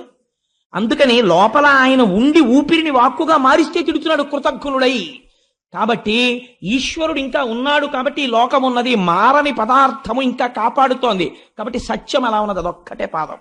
మరి పోయినది ఏది? శౌచము పోయినది. శౌచము దేని చేత పోయినది అంటే దుష్టజనులతో కూడినటువంటి సంగము వలన పోయినది. అంటే ఎంత పెద్ద కాషన్ ఆర్డర్ పడిపోయిందో చూడండి భాగవతంలో. అన్నిటికన్నా జీవితంలో మీరు చాలా జాగ్రత్తగా ఉండవలసినది దేని విషయంలో? స్నేహము విషయంలో. మీ ఇంటికి తమంత తాముగా 50 మంది రావచ్చు, 50 మంది మాట్లాడచ్చు. మీ స్థితి నుంచి మీరు జారిపోకూడదు. జారిపోకుండా దుష్టుడైన వాడు మీ ప్రమేయం లేకుండా ఒకనాడు మీకు తారసపడతాడు, మీతో వచ్చి మాట్లాడతాడు. వాడి మాటలు మీరు ఎలా వినాలంటే తామరాకు మీద నీటి బొట్టు పట్టినట్టు పట్టాలి. అది వెంటనే జారిపోవాలి తప్ప, ఒక చిరునవ్వుతో విని వదిలిపెట్టాలి తప్ప దానికి మీరు మనసులో స్థానం ఇచ్చారనుకోండి అంతే, శౌచము పోతుంది. శౌచం అంటే ఏమిటో తెలుసా అండి? ఆచారము, నడువడి, వ్యవహారము ఇవన్నీ నశించిపోతాయి. వాడు మాట చెప్తాడు, ఎందుకంటే అవన్నీ ఏం అక్కర్లేదంటాడు. అవన్నీ అక్కర్లేదండి, ఎవరు చెప్పారు మీకు? అవన్నీ ఏం అక్కర్లేదంటాడు. తండ్రికి శ్రాద్ధం పెట్టాలని ఎవరు చెప్పారు? పెట్టక్కర్లేదంటాడు. అందుకని శౌచము పోయినది. దేని వలన పోయినది? మీరు ఒకటి జ్ఞాపకం పెట్టుకోండి, ఆచారం అవసరమా అవసరము లేదా? ఆచారం అవసరమే అని నేను అంటాను. ఎందుకంటానో చెప్పనండి. ఆచారము ముందు లేకపోతే మీరు మొహం కడుక్కోకుండా అన్నం ఎందుకు తినరు? మొహం కడుక్కోకుండా అన్నం ఎందుకు తినకూడదండి? మొహం కడుక్కోకుండా లోపలికి ఎడుతోంది కదా, పాచి ఎక్కడి నుంచి వచ్చింది? మీలోంచి వచ్చిన పాచే కదా మీ నాలిక మీద ఉన్నది, పళ్ళ మీద ఉన్నది. నేనే పుచ్చేసుకుంటాను, మళ్ళీ నేను తింటాను అన్నం. ఎందుకు తింటలేదు? లేకపోతే మీరు స్నానం చేయకుండా అన్నం ఎందుకు తింటలేదు? లేకపోతే నేను చొక్కా కింద ప్యాంటు పైన వేసుకుంటాను, ఎందుకు వేసుకోరు? అంటే ఒక ఆచారం ఉన్నది ప్రపంచంలో. ముందు ఒక మంచి జరగడానికి దానికి కావలసినటువంటి ఉపకరణములు ఆచారము చేత సిద్ధిస్తాయి. మీరు తిన్నటువంటి పదార్థమునందు శౌచం ఉండొచ్చు. భార్య ఎంతో కష్టపడి మంచి పదార్థం వండింది, మీరు రోజు మొహం కడుక్కోకుండా అన్నం తింటే ఏమవుతుంది? బ్యాక్టీరియా అంతా మళ్ళీ కడుపులోకి వెళ్ళి లేనిపోని జబ్బు వస్తుంది. మొహం కడుక్కోవడం అనేది ఆచారం అయితే, మొహం కడుక్కున్న తర్వాత అన్నం తినడం అనేటటువంటిది తదనంతరం ఈశ్వరుని యొక్క అనుగ్రహం పొందడానికి మీరు చేసేటటువంటి కర్మ యొక్క సాఫల్యతని పొందడానికి కావలసిన రీతిలో సంసిద్ధం అవడం. ఆ స్థాయిలో ఆచారం అవసరమా కాదా? అవసరమే. ఏ స్థాయిలో అవసరం లేదు? రమణ మహర్షికి అవసరం లేదు. రమణ మహర్షి గోచి పెట్టుకుని 30 రోజులు స్నానం చేయకుండా తిరుగుతారు. మీరు ఆయన్ని సామాన్యుణ్ణి పోలుస్తారా? జ్ఞాని ఎక్స్ట్రీమ్. జ్ఞానితో సామాన్యుణ్ణి పోల్చడం కుదరదు. ఆయన బ్రహ్మమునందు రమిస్తున్నాడు, నువ్వు రమించి మానే. అప్పుడు నీకు అసలు ఒంటి మీద బట్టలేదన్న విషయం స్పృహలో లేదు. అప్పుడు ఈ ఆచారం గురించి మాట్లాడలేవు. ఇప్పుడు నువ్వు ఆచారం గురించి ఎలా మాట్లాడతావు? కుదరదు అది. అది కుదిరేటటువంటి విషయం కాదు. నీకు ఈ స్థాయిలో ఆచారం అవసరమే. రమణులు నిర్ధారించారు. రమణులు సంధ్యావందనం చేయలేదని రమణుల ఆశ్రమంలో ఉన్నటువంటి రమణుల యొక్క మేనల్లుడు ఒక ఆయన సంధ్యావందనం చేయడం మానేశాడు. మా మాయగారే చేరి నేను ఎందుకు చేయాలన్నాడు. అంటే ఆశ్రమంలో ఉన్న వాళ్ళు రమణ మహర్షికి చెప్పారు, నా స్థాయి వాడికి ఇంకా పొందలేదు. పొందిన నాడు తనంత తాను సంధ్యావందనం చెయ్యవలసిన అవసరం లేకుండా జ్ఞానిగా నిలబడ్డం వాడికి తెలుస్తుంది. అప్పటి వరకు వాడు సంధ్యావందనం చెయ్యాలి. ఎవరో 100వ మెట్టు మీద నించున్నాడు. ఆయన ఎలా ఎక్కాడో తెలుసుకోకుండా మీరు 1వ మెట్టు నుంచి ఎక్కను 100వ మెట్టు మీదకి ఎగురుతానంటే నడుము విరిగిపోతుంది. కాబట్టి అలా ఎక్కకూడదు. మీరు 1వ మెట్టు, 2వ మెట్టు, 3వ మెట్టు ఎక్కాలి. అందుకని శౌచము పోయినది. దేని వలన పోయినది? దుష్ట సంగము వలన శౌచము పోయినది. మొదటి పాదము తెగిపోయింది అక్కడతో. మరి 2వ పాదము పోయినది. శౌచం అంటే ఒకటి గుర్తుపెట్టుకోండి. శౌచం అంటే నిరంతర బాహ్యాడంబరము కాదు. ఎప్పుడు ఇక్కడ ఆడంబరం శౌచంలోకి రాదు. బాహ్యాంతర శుచి అని 2 మాటలు వాడతాం మనం. నీళ్లు తీసి చల్లుకుని అపవిత్ర పవిత్రో వా సర్వావస్థ అంగతోపివా యస్మరేత్ పుండరీకాక్షం సబాహ్యాభ్యంతర శుచి అంటాం. బాహ్య స్నానము శరీరమునకు శౌచమిస్తుంది. అంతమునందు అంత లోపల శౌచము మీకు కేవలము బయట స్నానం చేసి మడిబట్ట కట్టుకుంటే రాదు. ఆ అంతఃశౌచం ఎలా వస్తుంది? మీరు తెల్లవారుజామునే లేచి సంధ్యావందనం చేస్తూ నిన్న రాత్రి మీరు అనుభవించినటువంటి భోగం గురించి ఆలోచించేస్తే మీకు అంతఃశౌచం ఎక్కడుంది? సంధ్యావందనం చేసేటప్పుడు మీరు వెంటనే దాన్ని విడిచిపెట్టి ఆచమనం చేయగానే పవిత్రులై మనస్సుని ఈశ్వరుడి దగ్గర పెట్టి సంసిద్ధులు కావాలి. అప్పుడు అది అంతఃశౌచం. బాహ్య శౌచాన్ని బయటవాడు కనిపెడతాడు. అంతఃశౌచాన్ని ఎవడు కనిపెడతాడు? మీకు మీరే సాక్ష్యంతే. అంతఃశౌచము బాహ్య శౌచము 2 ప్రధానమే. అంతఃశౌచం ఏర్పడడానికి బాహ్య శౌచం మరీ అవసరమైపోతుంది ఒక స్థాయిలో. ఆ తర్వాత మెట్లెక్కి ఒక స్థితికి చేరిపోయిన తర్వాత అది ఎంతవరకు అవసరం అన్నదాన్ని నిర్ధారించడం చాలా కష్టం అవుతుంది. అందుచేత ఇప్పుడు శౌచము దేని వలన పోయినది? దుష్ట సంగము వలన పోయినది. 2వ పాదమైనటువంటి ఒకటి సత్యము, ఒకటి శౌచము, 3వది దయ. దయ పోయినది. దయ దేని వలన పోయినది? దయ పోవడానికి ప్రధానమైనటువంటి కారణం ఏది అంటే అహంకారము వలన దయ నశించిపోతుంది. ఎప్పుడు అహంకారం వస్తుంది చెప్పండి? ఒక ఫాల్స్ ఈగో ఒకటి డెవలప్ చేసుకుంటాడు. నా అంత వాణ్ణి, అందుకే నిన్ను పొగిడేవాణ్ణి ఎక్కువగా నీ దరికి చేర్చకు అని చెప్తారు. పర్సనాలిటీ అసెసినేషన్ అని మీకు తెలియకుండా మీరు నిర్మించుకున్నటువంటి మీ శీలము నశించిపోతుంది. దేనివల్ల? మీ పక్కన కూర్చున్నవాడు నిరంతరం మిమ్మల్ని పొగడ్డం మొదలుపెట్టాడు అనుకోండి, నా అంతవాణ్ణి నేనన్న అహంకారం వచ్చేస్తుంది. ఈ అహంకారం ఏ స్థాయికి వెళ్ళిపోతుందంటే, ఏమిటంటే నా అంతటి వాణ్ణి నేను వస్తుంటే ఏమిటా అలా ప్రవర్తించడం, ఏమిటా అడ్డు లేకపోవడం, ఏమిటి అది అడ్డు రావడం ఏంటి, నాకు ఇది అడ్డు రావడం ఏంటి, ఈ భావన వచ్చేస్తుంది. వచ్చేస్తే ఏమవుతుందంటే భూత దయ నశించిపోతుంది, దయ పోతుంది. కాబట్టి దయ పోవడానికి ఏది కారణమైనది? అహంకారము కారణమైనది. కాబట్టి ఇప్పుడు దయ లేదు, దాని ప్లేస్లో మీకు ఏం కనపడుతుంటుంది? అహంకారం కనపడుతూ ఉంటుంది. కాబట్టి కలిపురుషుడున్నాడు, మీకు ఏం కనపడుతుంటుంది? అహంకారం కనపడుతూ ఉంటుంది. మీకు నేను ఒక ఉదాహరణ చెప్తాను. మొన్నటి రోజున నేను రైతు బజార్లో కూరలు కొనుక్కుని ఇంటికి వెళ్ళిపోతున్నాను. అటువైపు సందులోంచి ఓ పిల్లవాడు ఓ 80 కిలోమీటర్ల వేగంతో హీరో హోండా మీద రంగిమని టర్నింగ్ తిరిగాడు. తిరిగి వాడు నా స్కూటర్ చూసి, నేను ఆ సందులోకి తిరుగుతున్నాను, స్కూటర్ చూసి నేను ముసలాడిని అయిపోతున్నాను, నా బండి అంతకన్నా ముసలిది, 17 ఏళ్ళు అయిందేమో అది కొని, నేను పాపం ఇంత అలా సేవిస్తోంది ఎప్పటి నుంచో, దాన్ని ఎందుకు మార్చాలని నేను మార్చలేదు. అది అతను బ్రేక్ కొడితే ఇటువైపు ఉన్నవాడు అటువైపుకి తిరిగాడు. అంటే అలా తిరిగింది బండి. తిరిగితే నేనన్నా, ఏమయ్యా అంత స్పీడ్ వస్తున్నావే, ఒకవేళ నువ్వు నన్ను గుద్దీసావు అనుకో, నా కాలో చెయ్యో విరిగిపోతే ఓ నెలలాళ్ళు మెడికల్ లీవ్ పెడతాను, పర్వాలేదు. కాలో చెయ్యో విరిగిపోయిందని తెలియగానే ఉదారులై మా ఆఫీసర్లు గ్రాంట్ చేస్తారు, సత్యమే కాబట్టి. కానీ నీకు విరిగిపోయిందనుకో, ఇప్పుడు నడుస్తున్న టైము ఫిబ్రవరి కదా, మార్చి ఏప్రిల్లో పరీక్షలు ఉంటాయి. నువ్వు ఎంత విలువైన విద్యా సంవత్సరాన్ని జీవితాన్ని పోగొట్టుకుంటావు. After all 80 kilometres speed thrill కోసం నీకు ఎందుకయ్యా ఇంత స్పీడు అన్నాను. అతను అన్నాడు, పోవాయ చెప్పొచ్చా ఎలవాయ నువ్వు అన్నాడు. అంటే నేను చాలా సంతోషించాను. మీరు దాని గురించి పెద్ద సీరియస్గా ఆలోచించక్కర్లేదు. అంటే నేను ఎందుకు చెప్తానంటే, అప్పుడు నేను అనుకున్నాను, ఓహో భాగవతం చెప్దాం అనుకుంటున్నాను కదా ఫిబ్రవరి 2వ తారీఖు నుంచి, ఈశ్వరుడు కలిదర్శనం చేయించాడు నాకు అనుకున్నాను. అంటే వాడికి ఒక పెద్ద అహంకారం అనమాట, నా అంత వాణ్ణి నేను. నేనేం తగిలిన బండికి 80 కిలోమీటర్స్ స్పీడ్లో బ్రేక్ వేసి బండి ఇలా తిరిగింది. ఎంత సంతోషం వాళ్ళకి ఇలా తిరిగిపోతుంటే. అలా అనుకుంటున్నాడు. అది చూడండి ఇప్పుడు ఏమైపోయింది, అది నిజంగా దయ కలిగిన వాడు అనుకోండి, అయ్యో మాస్టర్ మీరు అంత మాట అన్నారు, మీకు కూడా చూస్తుంటే 20 ఏళ్ల కుర్రాళ్ళ లేరు, పాపం మీకు కాలో చెయ్యో విరిగిపోతే మీకు ఇబ్బందే కదండి, అంత మాట అన్నారు నా వృద్ధిని కోరి, చాలా సంతోషం అండి అన్నాడు అనుకోండి, అతనికి దయ ఉందని నా పట్ల. అంటే ఇప్పుడు అతని విషయంలో తెగిపోయిన ఎద్దే ఉంది అతనిలో. అంటే ఇప్పుడు ధర్మము యొక్క ప్లేస్ ని ఎవరు రీప్లేస్ చేస్తున్నారు? అధర్మము రీప్లేస్ చేస్తారు. కలిపురుషుడు వచ్చాడు.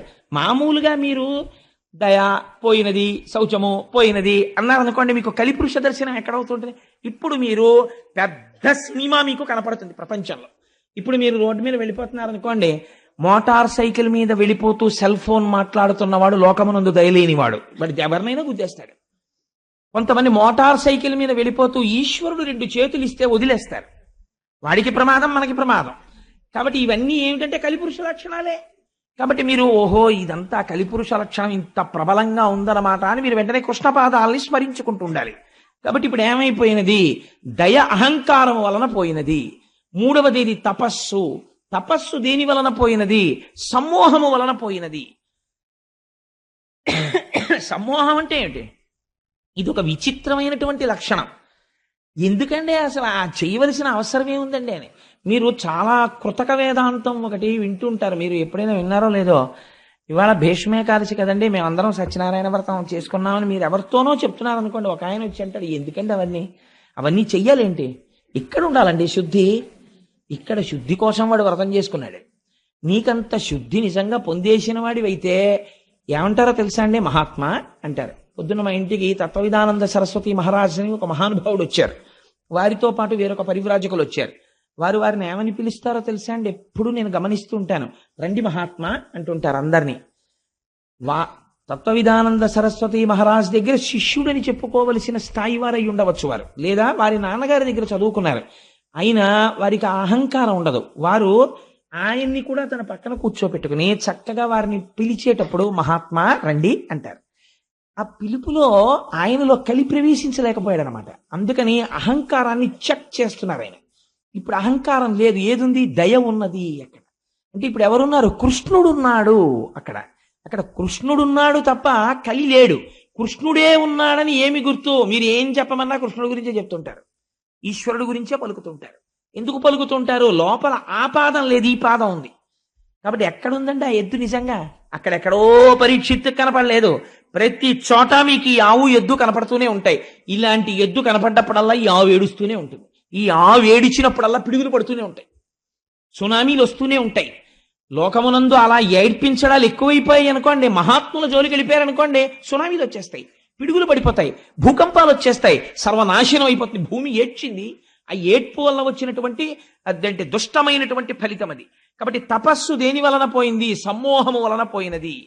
కాబట్టి ఇప్పుడు ఈ 3 పోయాయి. ఈ 3 స్థానంలో ఏమి వచ్చినట్టు? ధర్మము యొక్క పాదములు పోయి అధర్మము యొక్క పాదములు వచ్చాయి. అధర్మము యొక్క పాదములు ధర్మమునకు అంటుకుని ఉంటాయా? ఉండవు. అది ధర్మము యొక్క ధర్మస్వరూపమైన వృషభము. అందుకని 3 పాదములు లేకుండా కనపడుతోందంటే కలియుగంలో.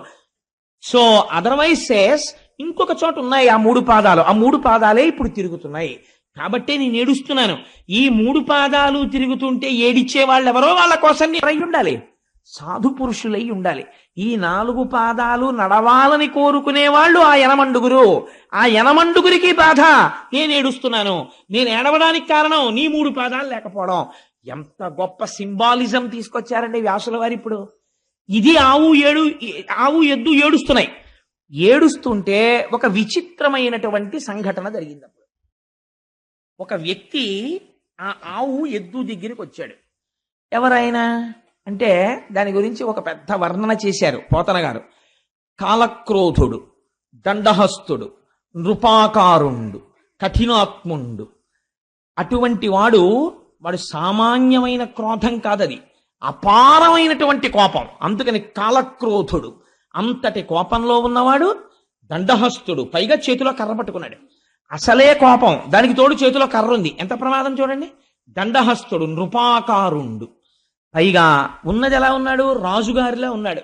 రాజు ఎటువంటి ఆభరణములు పెట్టుకుంటాడో, ఎటువంటి కిరీటం పెట్టుకుంటాడో అవి పెట్టుకున్నాడు. ఇప్పుడు పరిపాలకుడిలా ఉన్నాడు, కానీ వాడు ఎప్పటికీ పరిపాలకుడు కాలేడు. ఎందుకని? లోపల పరిపాలనాంశ లేదు, పరిపాలించడానికి తగిన సంస్కార బలము లేదు, కానీ పరిపాలకుడైనాడు. కాబట్టి ఏమయ్యాడు? నృపాకారుండు, నృపుండు కాడు. ఇది కలియుగ లక్షణం. ఎంత అందంగా వేసేశారో చూడండి. ఇంకా దాని వ్యాఖ్యానం మీరు మనసులో ఎంత దూరమైనా వెళ్ళచ్చు. నృపాకారుండు జంఘాలుండొక్కడు శూద్రుడు అసురగతిన్ కారుణ్య నిర్ముక్తుడై నెలంకూలగ తన్నె బంతిచిలగా నిర్ఘాత పదాహతి. నృపాకారంలో వచ్చినటువంటి వాడు బిడ్డ కనపడక ఏడుస్తున్నటువంటి తల్లిలా శుష్కించిపోయి ఉన్నటువంటి ఈ ఆవుని అపారమైనటువంటి కోపంతో ఏమీ చెయ్యకుండా అలా నిలబడి ఉన్నటువంటి ఆవుని తన కాలెత్తి ఒక్క తన్ను తన్నాడు. నెలంకూలగే బంతిచిలగా ఆ ఆవు తిరగబడిపోయింది. అలా ఒక్క తన్ను తన్నాడు. ఒక కాలు మీద నిలబడినటువంటి ఎద్దుని ఇంకొక తన్ను తన్నాడు. ఆ ఎద్దు కింద పడిపోయింది. పడిపోతే వాడు ఊరుకోలేదు. వాడు తన చేతిలో ఉన్న దండముతో కొడుతున్నాడు వీటి రెండింటిని. ఎవరిని? భూమిని కొడుతున్నాడు. అంటే ఏ భూమిని వలన తాను బ్రతుకుతున్నాడన్న విషయాన్ని మరిచిపోయి ప్రవర్తిస్తున్నాడు, ధర్మమును దెబ్బతీస్తున్నాడు. అదే పనిగా కొడుతున్నాడు. ఇవి రెండు ఏడుస్తూ కన్నుల వెంట నీరు కారుస్తూ కింద పడి లేచి కుంటి పడి ఉన్నాయి. కైలాసాచల సన్నిభంబగు మహాగంభీర గోరాజమున్ అటువంటి ఆవుని పట్టుకుని ఇలా కొట్టి ఏడిపిస్తున్నాడు. ఆ ఆవు ఎలా ఉంది? కైలాసాచల సన్నిభంబగు మహాగంభీర గోరాజమున్. అటువంటి ఆవు కైలాస పర్వతం ఎలా ఉంటుందో అంత తెల్లనైనటువంటి ఆవు. ఎందుకండి ఆ పోలిక వేయాలి? కైలాసము ఈశ్వరుని ఆవాసము. ఈశ్వరుడు పైకి అపవిత్రంగా కనపడతాడు. మీకు ఎలాగో దక్షయజ్ఞ ధ్వంసం వస్తుంది 2-3 రోజుల్లో. అసలు ఆ దక్షయజ్ఞ ధ్వంసం ఇందురు గాని ఎన్ని గమ్మత్తులుంటాయో. పార్వతీ పరమేశ్వరులు మాట్లాడుకుంటారు. పుట్టింటికి పిలవకుండా వెళ్ళాలా వద్దా పెద్ద సబ్జెక్టు. అంత పెద్ద సబ్జెక్టు వాళ్ళిద్దరి మధ్య నడిస్తే ధర్మ సంబంధమైనటువంటి చర్చ చేస్తారు ఇద్దరు. ఆఖరికి వెళ్ళింది పార్వతీదేవి. సరే, తదనంతర విషయాలు ఎలా ఉంటాయి, వీరభద్రుడు ఎలా వస్తాడు, అసలు పోతన గారి పద్యాలు ఎలా ఉంటాయి ఆ సమయంలో మీరు చూద్దురు గాని ఆ విషయాన్ని. అది వేరు మాట. కానీ నేను ఎందుకు ఈ విషయాన్ని ఇప్పుడు విజ్ఞాపన చేశానంటే, అక్కడ ఈ ఆవుని ఎద్దుని కొట్టేటప్పుడు కైలాసాచల సన్నిభంబగు మహాగంభీర గోరాజమున్, పైకి అమంగళంగా ఉన్నట్టు కనపడతాడు ఈశ్వరుడు. పుర్రెలమాల వేసుకున్నట్టు, శ్మశానంలో ఉన్నట్టు, శవ విభూతి రాసుకున్నట్టు ఉంటాడు. ఆయనంత మంగళప్రదుడు వేరొకడు లేడు. అందుకని ఆయనకి శివ అని పేరు. పైకి అమంగళంగా కనపడతాడు. కాబట్టి ఇప్పుడు ఏమైంది? పరస్పర విరుద్ధమైనటువంటి విషయాలు రెండు ఏకకాలమునందు ఒకరి యందు ఉన్నాయి. అలా ఎప్పుడూ చేసేటటువంటిది మంగళమే. మీరు ఒకటి గుర్తుపెట్టుకోండి, శివుడు అమంగళం చెయ్యడు, ఆవు అమంగళం చెయ్యదు. ఆవు ఆయన చాలా గొప్పవాడు. నేను ఇలా చెప్పానని మీరు ఏమనుకోకండి. నేను ఒక ఉదాహరణ చెప్తాను.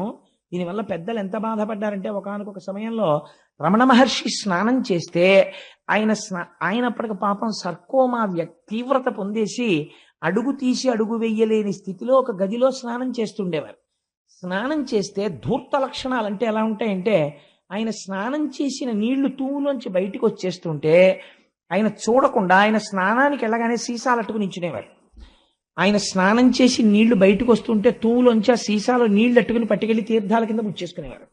ఆయన ఒకసారి బయటకు వచ్చి చూసి తెల్లపోయారు, ఏమిటి వెర్రి పనులని. రమణ మహర్షి స్నానం చేసిన నీళ్లు తాగితే జ్ఞానం వస్తుందా? రమణ మహర్షి చెప్పినటువంటి విషయాన్ని మీరు పాటిస్తే జ్ఞానం వస్తుందా? అంటే అర్థం ఉండదా చేసేటటువంటి పనికి. అలా ఆయన ఎంత మహాజ్ఞాని కానివ్వండి, ఆయన ఎంత గొప్పవాడు కానివ్వండి, ఆయన మూత్ర విసర్జన చేశాడు అనుకోండి, ఆ మూత్ర విసర్జన చేసినటువంటి మూత్రాన్ని తీసుకొచ్చి మీరు ఈశ్వరార్చనలో వాడగలరా? ఆయన మహాజ్ఞాని. మీరు వాడరు, అలా వాడకూడదు కూడా, అసలు ఆ ప్రశ్నే రాదు. ఒక ఆవు మూత్ర విసర్జన చేసింది అనుకోండి, మీరు ఆ ఆవు మూత్రాన్ని పట్టి ఇంటికి తీసుకొచ్చి శుద్ధికి చల్లుకుంటారు. ఆవు మల విసర్జన చేసింది అనుకోండి, దాన్ని పట్టి తెచ్చి చంటి పిల్లల ఒంటికి రాస్తారు. ఎదర దశమస్కంధంలో విందురు కానీ మీరు దృష్టి దోషం రాదు. పైగా శుద్ధి జరగాలంటే ఆవు పేడ నీళ్లలో కలిపి కల్లాబీ చల్లుతారు సూక్ష్మక్రిములు చచ్చిపోతాయని. ఆవు పేడ శుద్ధికి ఉపయోగపడుతుంది, ఆవు మూత్రము శుద్ధికి ఉపయోగపడుతుంది, ఆవు పాలు అభిషేకములకు ఉపయోగపడతాయి, ఆవు పాలు మేధస్సుకు ఉపయోగపడతాయి, ఆవు పాలు అమ్మలేని బిడ్డడి యొక్క శరీరాన్ని పోషించడానికి తల్లిపాలలా ఉపయోగపడతాయి. ఆవు ఎప్పుడు ఆవు నుంచి వచ్చినటువంటి సమస్త పదార్థములు మన యొక్క ఉన్నతికే ఉపయోగపడతాయి. కానీ ఆవు ఎక్కడ ఉంటుంది? ఇంటి బయట పెరట్లో ఉంటుంది ఎక్కడో తప్ప. అయ్యో ఆవా, నీ పాలతో అభిషేకం చేసుకుంటుంటే నాకు వచ్చినటువంటి గ్రహాల యొక్క దోషానికి ఉపశాంతి కలిగింది. పాపం నువ్వు అక్కడ ఉండడం ఏంటే, వచ్చి నువ్వు కూడా హాల్లో ఉండని తెచ్చి మీరు కడతారా? కట్టరు. ఆవు ఎలా ఇంట్లోకి రాదో, పెరట్లో ఉండి మీకు ఉపకారం చేస్తుందో, రుద్రభూమిలో ఉండి మీకు ఉపకారం చేస్తాడు శంకరుడు. అందుకని కైలాసాచల సన్నిభంబగు మహాగంభీర గోరాజమున్ నిరంతరము ఉపకారము తప్ప వేరొకటి తెలియనటువంటి ఆ ఆవుని నీ చరణంబుల నెవ్వడిటి నిర్దలితంబుక చేసే వాడు తా ఖేచరుడైన మణికీలిత భూషణయుక్త బాహులం వేచడి త్రుంచివైతూ వినువీధికి నేగిన నెలడాగినన్నాడు పరీక్షిత్. ఎవరు నిన్నిలా కొట్టినవారు? ఎవరు? నువ్వు చేసినటువంటి ద్రోహం ఏమిటి? నువ్వు పాలిస్తావు, నీ పేడ ఉపయోగపడుతుంది, నీ మూత్రం ఉపయోగపడుతుంది, ఇన్నింటిని వాడుకుని వాచివి అయిన గడ్డి తిని వాహినులందు జలంబు త్రాగగా నువ్వు చేసినటువంటి దోషం ఏమిటి? ఎక్కడో వాచవి అయిన గడ్డి తిని, పోనీ అయ్యో గడ్డి తినేసిందండి దుర్మార్గం ఎద్దు అందామా అంటే, ఎవ్వరికీ పనికిరానటువంటి గడ్డి ఆ ఎద్దు తింటోంది. వాచవి అయిన గడ్డి తిని వాహినులందు జలంబు త్రాగగా, గడ్డి అంటే తింటాను కానండి, ఫిల్టర్ వాటర్ తాగకపోతే నాకు పడదండి, పాలు ఇవ్వలేను, పాలు నీటితో రావాలి కదా. మీకు ఆవు పాలు మీ చంటి పిల్లాడికి పడతానంటున్నారు, మరి మీరు నాకు కుడి తెడితే ఆ కుడితిలో అంశయే పాలగా వస్తాయి, అవి చెంచాడు మీ అబ్బాయి నోట్లో పొయ్యగానే వాడికి డయేరియా వచ్చేస్తుంది. అందుకని ఆవుకి మాత్రం ఫిల్టర్డ్ వాటరే పట్టండి అని ఆవు ఎప్పుడైనా అడిగిందండి? మీ ఇంటికి వచ్చి మీ బిందెలో నీళ్లు కూడా అది అడగలేదు. ఎక్కడ నీళ్లు తాగింది? వాహినులందు జలంబు త్రాగగా, ఎక్కడో మీరు వెళ్ళి నీరు తెచ్చుకోని చోట తన మూతి పెట్టి నీరు తాగింది. ఎందుకు ఈ మాట అన్నారో తెలుసా అండి? ఒక రహస్యం ఉంది. ఎద్దుని పాము ఎక్కడ కరిచినా చచ్చిపోదు అంటారు. ఎక్కడ కుడితే చచ్చిపోతుంది, మూతి మీద కుడితే మాత్రం చచ్చిపోతుంది. ఆ మూతి అందుకే పెట్టేటప్పుడు చాలా జాగ్రత్తగా పెట్టాలి. పుట్టల మీద గడ్డి బాగా పెరుగుతుంది. ఆ పుట్టల మీద గడ్డిని తాను తినడం ఎంత ప్రమాదకరం ఆవుకి, ఎద్దుకి ఎంత ప్రమాదకరం. పుట్ట మీద గడ్డి తిని ఆవుకి ఒక లక్షణం ఉంటుంది, ఎద్దుకిని గబుక్కుని బురదలో కానీ ఎందులో కన్నా జారితే గభాలన పైకి రాలేవు, చాలా కష్టం. నిజంగా జీవహింస అంటే మీరు ఎక్కడ చూడొచ్చో తెలుసా అండి? అపార్ట్మెంట్లో గృహప్రవేశానికి ఆవుని ఎక్కించినప్పుడు చూడొచ్చు. అంతకన్నా దారుణం.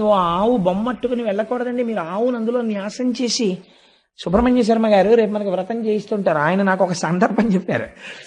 3rd ఫ్లోర్లో పూర్తి అయ్యవని అపార్ట్మెంట్లో ఎవరో గృహప్రవేశం అవుతూ ఆవుని బలవంతంగా ఎక్కించేసి ముందే లోపల పెట్టేస్తారు. పెడితే పాపం ఈ పుణ్యాత్ముడికి తెలియక గృహప్రవేశానికి ముందు మంగళవాయిద్యం చేయండి అనేది. అంటే వాళ్ళు మంగళవాయిద్యం చేశారు. చేయగానే తెల్లవారకట్ల 3 గంటల ముహూర్తం. ఈ ఆవు బెదిరిపోయి ఇంకా గ్రిల్స్ పెట్టినటువంటి కిటికీలోంచి సగం దూకేసింది. కింద రోడ్డు ఉంది. ఆ ఆవుకి వెనక్కి రావడం తెలియదు, ముందుకు పడిపోతే చచ్చిపోతుంది. ఈ విషయం పాఠం చెప్పిన కృష్ణావధానులు గారికి తెలిస్తే నువ్వు జీవితంలో మళ్ళీ వేదపన్నం చెప్పకని శపిస్తారేమో అని భయపడి ఈయన గృహప్రవేశం విషయం అక్కడ పెట్టేసి వీధిలోకి పరిగెత్తి ఎవరో కొబ్బరి బండాలు కొట్టేవాళ్ళు కనబడితే, ఉరే నేను 500 ఇస్తాను, ఆవుని వెనక్కి రాకేంట్రా, లేకపోతే గోహత్యాపాతకం నాకంటుకుంటుంది, నేను మోగించమన్నా నా మంగళ వాయిద్యాలు అని ముందు వాళ్ళని తీసుకొచ్చి తాళ్ళేసి తప్పెట్లేసి ఆవుని వెనక్కి తీసుకొచ్చి కిందకి దింపాక గృహప్రవేశం చేయించానండి. ఇలా ఉంటాయి అపార్ట్మెంట్లలో గృహప్రవేశాలంటే నాకు భయం మహాప్రభు అన్నాడు ఆయన. నాకు నిజమే అనిపించింది. మీ పుణ్యం కోసం ఆవు పేడేసేసి మూత్ర విసర్జన చేసేసి బెంగెట్టేసుకుని మీ మార్బుల్ ఫ్లోరింగ్ మీద నిలబడలేక 4 కాళ్ళు ఇలా జారిపోతుంటే చిత్రహింస పెట్టేయడమా? అదండి ఆవుని తీసుకెళ్ళి అంత హింస పెట్టి మీరు ఆ ఇంట్లోకి వెడితే మీకు ఏం కలిసి వస్తుందండి నాకు చెప్పండి. ఆ ఆవు అంత భయపడిపోయిన చోటకి మీరు వెళ్ళిపోతే మీకు కలిసి వస్తుందా? ఆ గోవు బెంగ పెట్టుకుని ఏడ్చిన ఏడుపు కట్టి కుడిపేస్తుంది. పెచ్చ పనులు చేయకూడదు. చేసేటప్పుడు సందర్భాసందర్భములను చూడాలి. ఆ ఇంట్లోకి ఆవిడితే తీసుకెళ్ళితే మాని ఎందుకు వచ్చింది అల్లరి, ఓ ఆవు బొమ్మ అట్టుకెళ్ళు, గొడవ వదిలిపోయాయి.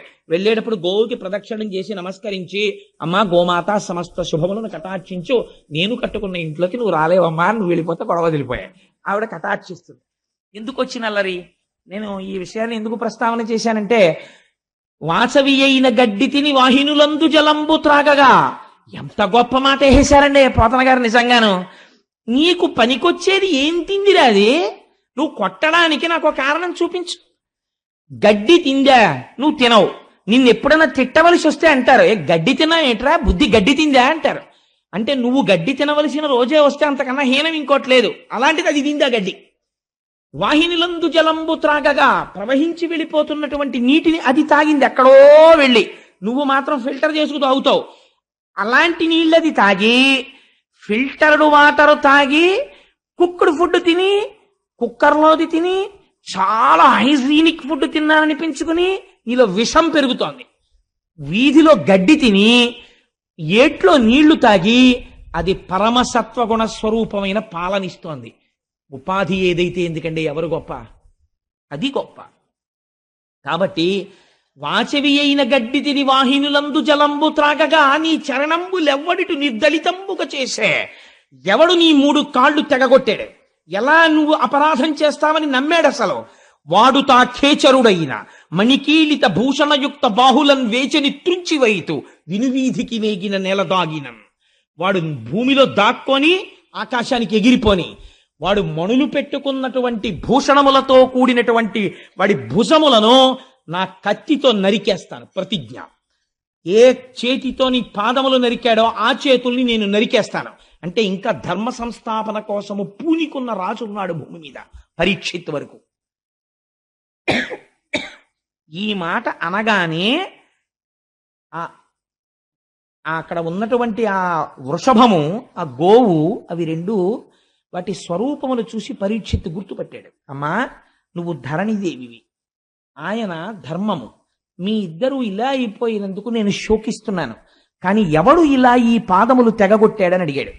అడిగితే వీళ్ళు చెప్పకముందే ఆవిడంది ఎంత గొప్పగా మాట్లాడిందో చూడండి. కొందరు కాలం అన్నారయ్యా, కొందరు కర్మ అన్నారు, ఇది యుగ సంధి అన్నారు, ఇది యుగ లక్షణం అన్నారు, ఏవేవో కారణాలు చెప్పారు. నా కాళ్ళు మాత్రం తెగిపోయాయి. అంటే ఆయన అటు ఇటు చూస్తున్నాడు. ఇప్పటి వరకు నృపాకారంతో ఉన్నవాడు ఒకడున్నాడు చూశారా, వాడు గభేల్న వెళ్ళి పరీక్షిత్ పాదాల మీద పడిపోయాడు. పడిపోయే, అయ్యా నన్ను రక్షించండి, తప్పైపోయింది, నేనే నరికేశానా 3 పాదాలు అన్నాడు. అంటే ఇప్పుడు ధర్మము యొక్క 3 పాదములను ఎవరు నరకగలిగారు? కలి వలన పోయి. కలి తెంపలేదు, కలి మీలోకి వస్తే మీ చేత తెంపించేస్తాడు ధర్మాన్ని. కాబట్టి ఇప్పుడు కలి ప్రవేశం జరిగినది, కానీ స్థిరముగా నేను ఉంచుకోలేకపోతున్నాను. ఒక మాట చెప్పాడు, నా తప్పు కాదు, ఇది కలియుగం, నేను రావాలి, అందుకే ఈశ్వరుడు వెళ్ళిపోయాడు, నేను వచ్చాను. కానీ మరి నేను గట్టిగా ఉంచుకుని నిలబడదామంటే నేను ఎక్కడికెళ్ళి నిలబడితే అక్కడే నువ్వు ధనుర్బాణాలు పట్టు కనపడుతున్నావు. మరి ఎలా? ఇలా అయితే నేను ఉండడం కష్టం కదా. మరి కలియుగంలో కలిని ప్రవేశించాలి కదా. అందుకని నువ్వు నాకు ఒక అవకాశం ఇయ్యి, నువ్వు ఫలానా చోట ఉండు అని చెప్పు, నేను అక్కడ ఉంటాను. అప్పుడు ఇంక ఇబ్బంది ఉండదు. తప్పించి నేను ఎక్కడికెడితే అక్కడ నువ్వు కనపడుతుంటే నీకు నాకు సంఘర్షణ వస్తుంది, నువ్వు నన్ను చంపుతానంటుంటావు, యుగం వచ్చేసింది, నేను రావాలి, కాబట్టి నేను ఎక్కడ ఉండనో నువ్వే చెప్పన్నాడు. అంటే ఎంత గొప్ప మాట చెప్పాడో చూడండి. పరీక్షిత్ అన్నాడు, నీకు 4 స్థానాలు ఇస్తాను, నువ్వు అక్కడే ఉండు అన్నాడు. ఎక్కడ ఉండమంటావు అని అడిగాడు. మొట్టమొదట పరీక్షిత్ చెప్పిన స్థానం ఏదో తెలుసా అండి? జూదశాల యందు నీవు ఉండవచ్చు. రెండవది ఎక్కడ ఉండనన్నాడు, పానశాల యందు నువ్వు ఉండవచ్చు. ఎక్కడెక్కడ ఈ మత్తు గొలిపేటటువంటి పదార్థములను త్రాగుతారో అక్కడ నువ్వు ఉండవచ్చు. మూడవది స్వేచ్ఛావిహరిణులై, ధర్మమునకు కట్టబడని ఆచార భ్రష్టులైన స్త్రీల యొద్ద నువ్వు ఉండవచ్చు. నాలుగవది ఎక్కడ ఉండవచ్చు, జీవహింస జరిగేటటువంటి ప్రదేశముల యందు నీవు ఉండవచ్చు. 4 ప్రదేశాలు నీకు ఇచ్చానన్నాడు.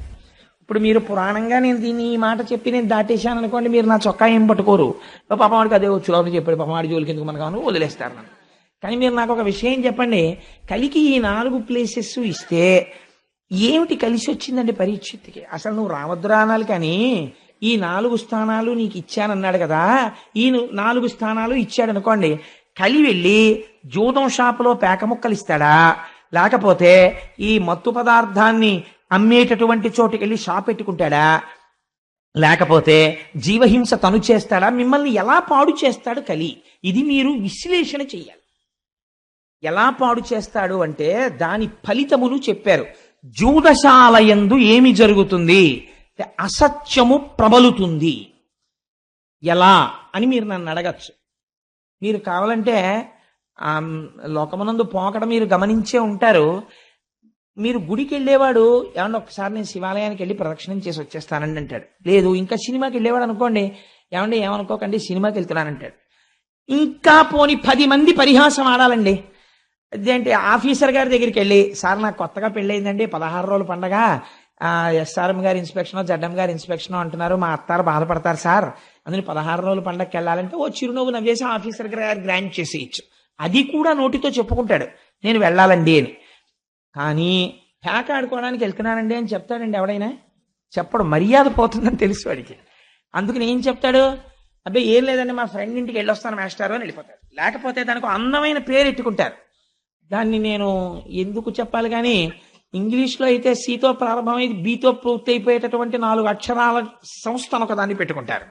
పెట్టుకుని అలా చెప్పుకోవడానికి సిగ్గేది, అందుకని అక్కడికి వెడుతున్నామని చెప్పుకుంటారు అని వెళ్ళిపోతారు. వెళ్ళిపోతే సాధారణంగా ఏమనుకుంటారంటే వీళ్ళందరూ లోపల కూర్చుని ఏదో దేవకార్యం నిర్వహిస్తున్నారు అనుకుంటారు. ఏం ఉండదు, అక్కడ బూడిద ఆడుకుంటూ ఉంటారు వీళ్ళందరూ. చాలా నిశ్శబ్దంగా ఐశ్వర్యం వెళ్ళిపోతుంది అక్కడ. అది కలిస్థానం. అందుకని అసత్యం ప్రారంభం అవుతుంది. ఎందుకో తెలుసా అండి? సత్యమేవేశ్వరో లోకే సత్యం పద్మాశ్రితా సదా సత్య మూలాని సర్వాణి సత్యాన్నాస్తి పరమం పదం. సత్యాన్ని ఆశ్రయించి లక్ష్మి ఉంటుంది. అసత్యం పలకగానే లక్ష్మి వెళ్ళిపోవడం మొదలైపోతుంది. అక్కడ ఏమవుతుంది? అసత్యమే చెప్పాలి. కాబట్టి ఏం చేస్తాడు? ప్రారంభం అసత్యం, తీరా వెళ్ళిన తర్వాత 3 గంటలు కూర్చుని ఇంటికి వస్తాడు. పాపం భార్య అలా కూర్చుంటుంది. ఏమండి ఇంతసేపు ఎక్కడికి వెళ్ళారండి అంటుంది. కోటేశ్వరరావు ఉపన్యాసానికి వెళ్ళానే, రోజు తప్పకుండా రండి మీరు రాకపోతే నేను చెప్పలేకపోతున్నాను అంటున్నాడు, అందుకని వెళ్ళానంటాడు. కాబట్టి ఏమైపోయింది? అక్కడ అసత్యం. అసలు ఆ కోటేశ్వరరావు అలా అడగను లేదు. నాకు ఒక తమాషా ఆయన మాట వినపడుతుంటుంది ప్రపంచంలో.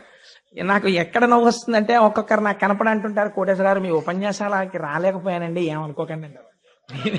నేను అనుకోవడం ఎందుకంటే మా ఇంట్లో పెళ్ళి ఇదేమన్నా వస్తే సంతోషం, రాకపోయినా సంతోషం. నేనేం మీరు రాకపోతే అంటే నేను కించపరిచాను కదా, ఆ మాట ఎందుకు? రాకపోతే అది it's not an excuse to be pleaded. దానికి పెద్ద ఇదే ఉందండి. ఈశ్వరానుగ్రహం ఉంటే వస్తారు, ఈశ్వరానుగ్రహం లేకపోతే రాలేరంతే భగవత్ సంబంధంలో. కాబట్టి అసత్యముతో మొదలవుతుంది. భార్యకి ఏమంటాడు? అబ్బాయి కోటేశ్వరరావు ప్రసంగానికి వెళ్ళాను, ఆయన బాధపడుతున్నాడు, ఒకసారి రమ్మని, అందుకని వెళ్ళానంటాడు. కానీ క్రమంగా తెలుస్తుంది, భార్య ఏడుస్తుంటుంది ఇంట్లో.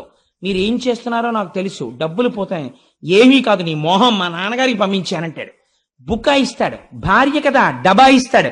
పిల్లలకి తెలిసిపోతుంది. పిల్లాడు అంటాడు, నాన్న నువ్వు పేకాట ఆడుతున్నావా అంటాడు. లాగి లెంపకాయ కొడతావు, నోరు మొయ్యి, నీకెవరు చెప్పాడు రా అని క్రౌర్యంతో లెంపకాయ కొడతాడు. మొత్తం అసత్యం. ఎక్కడ?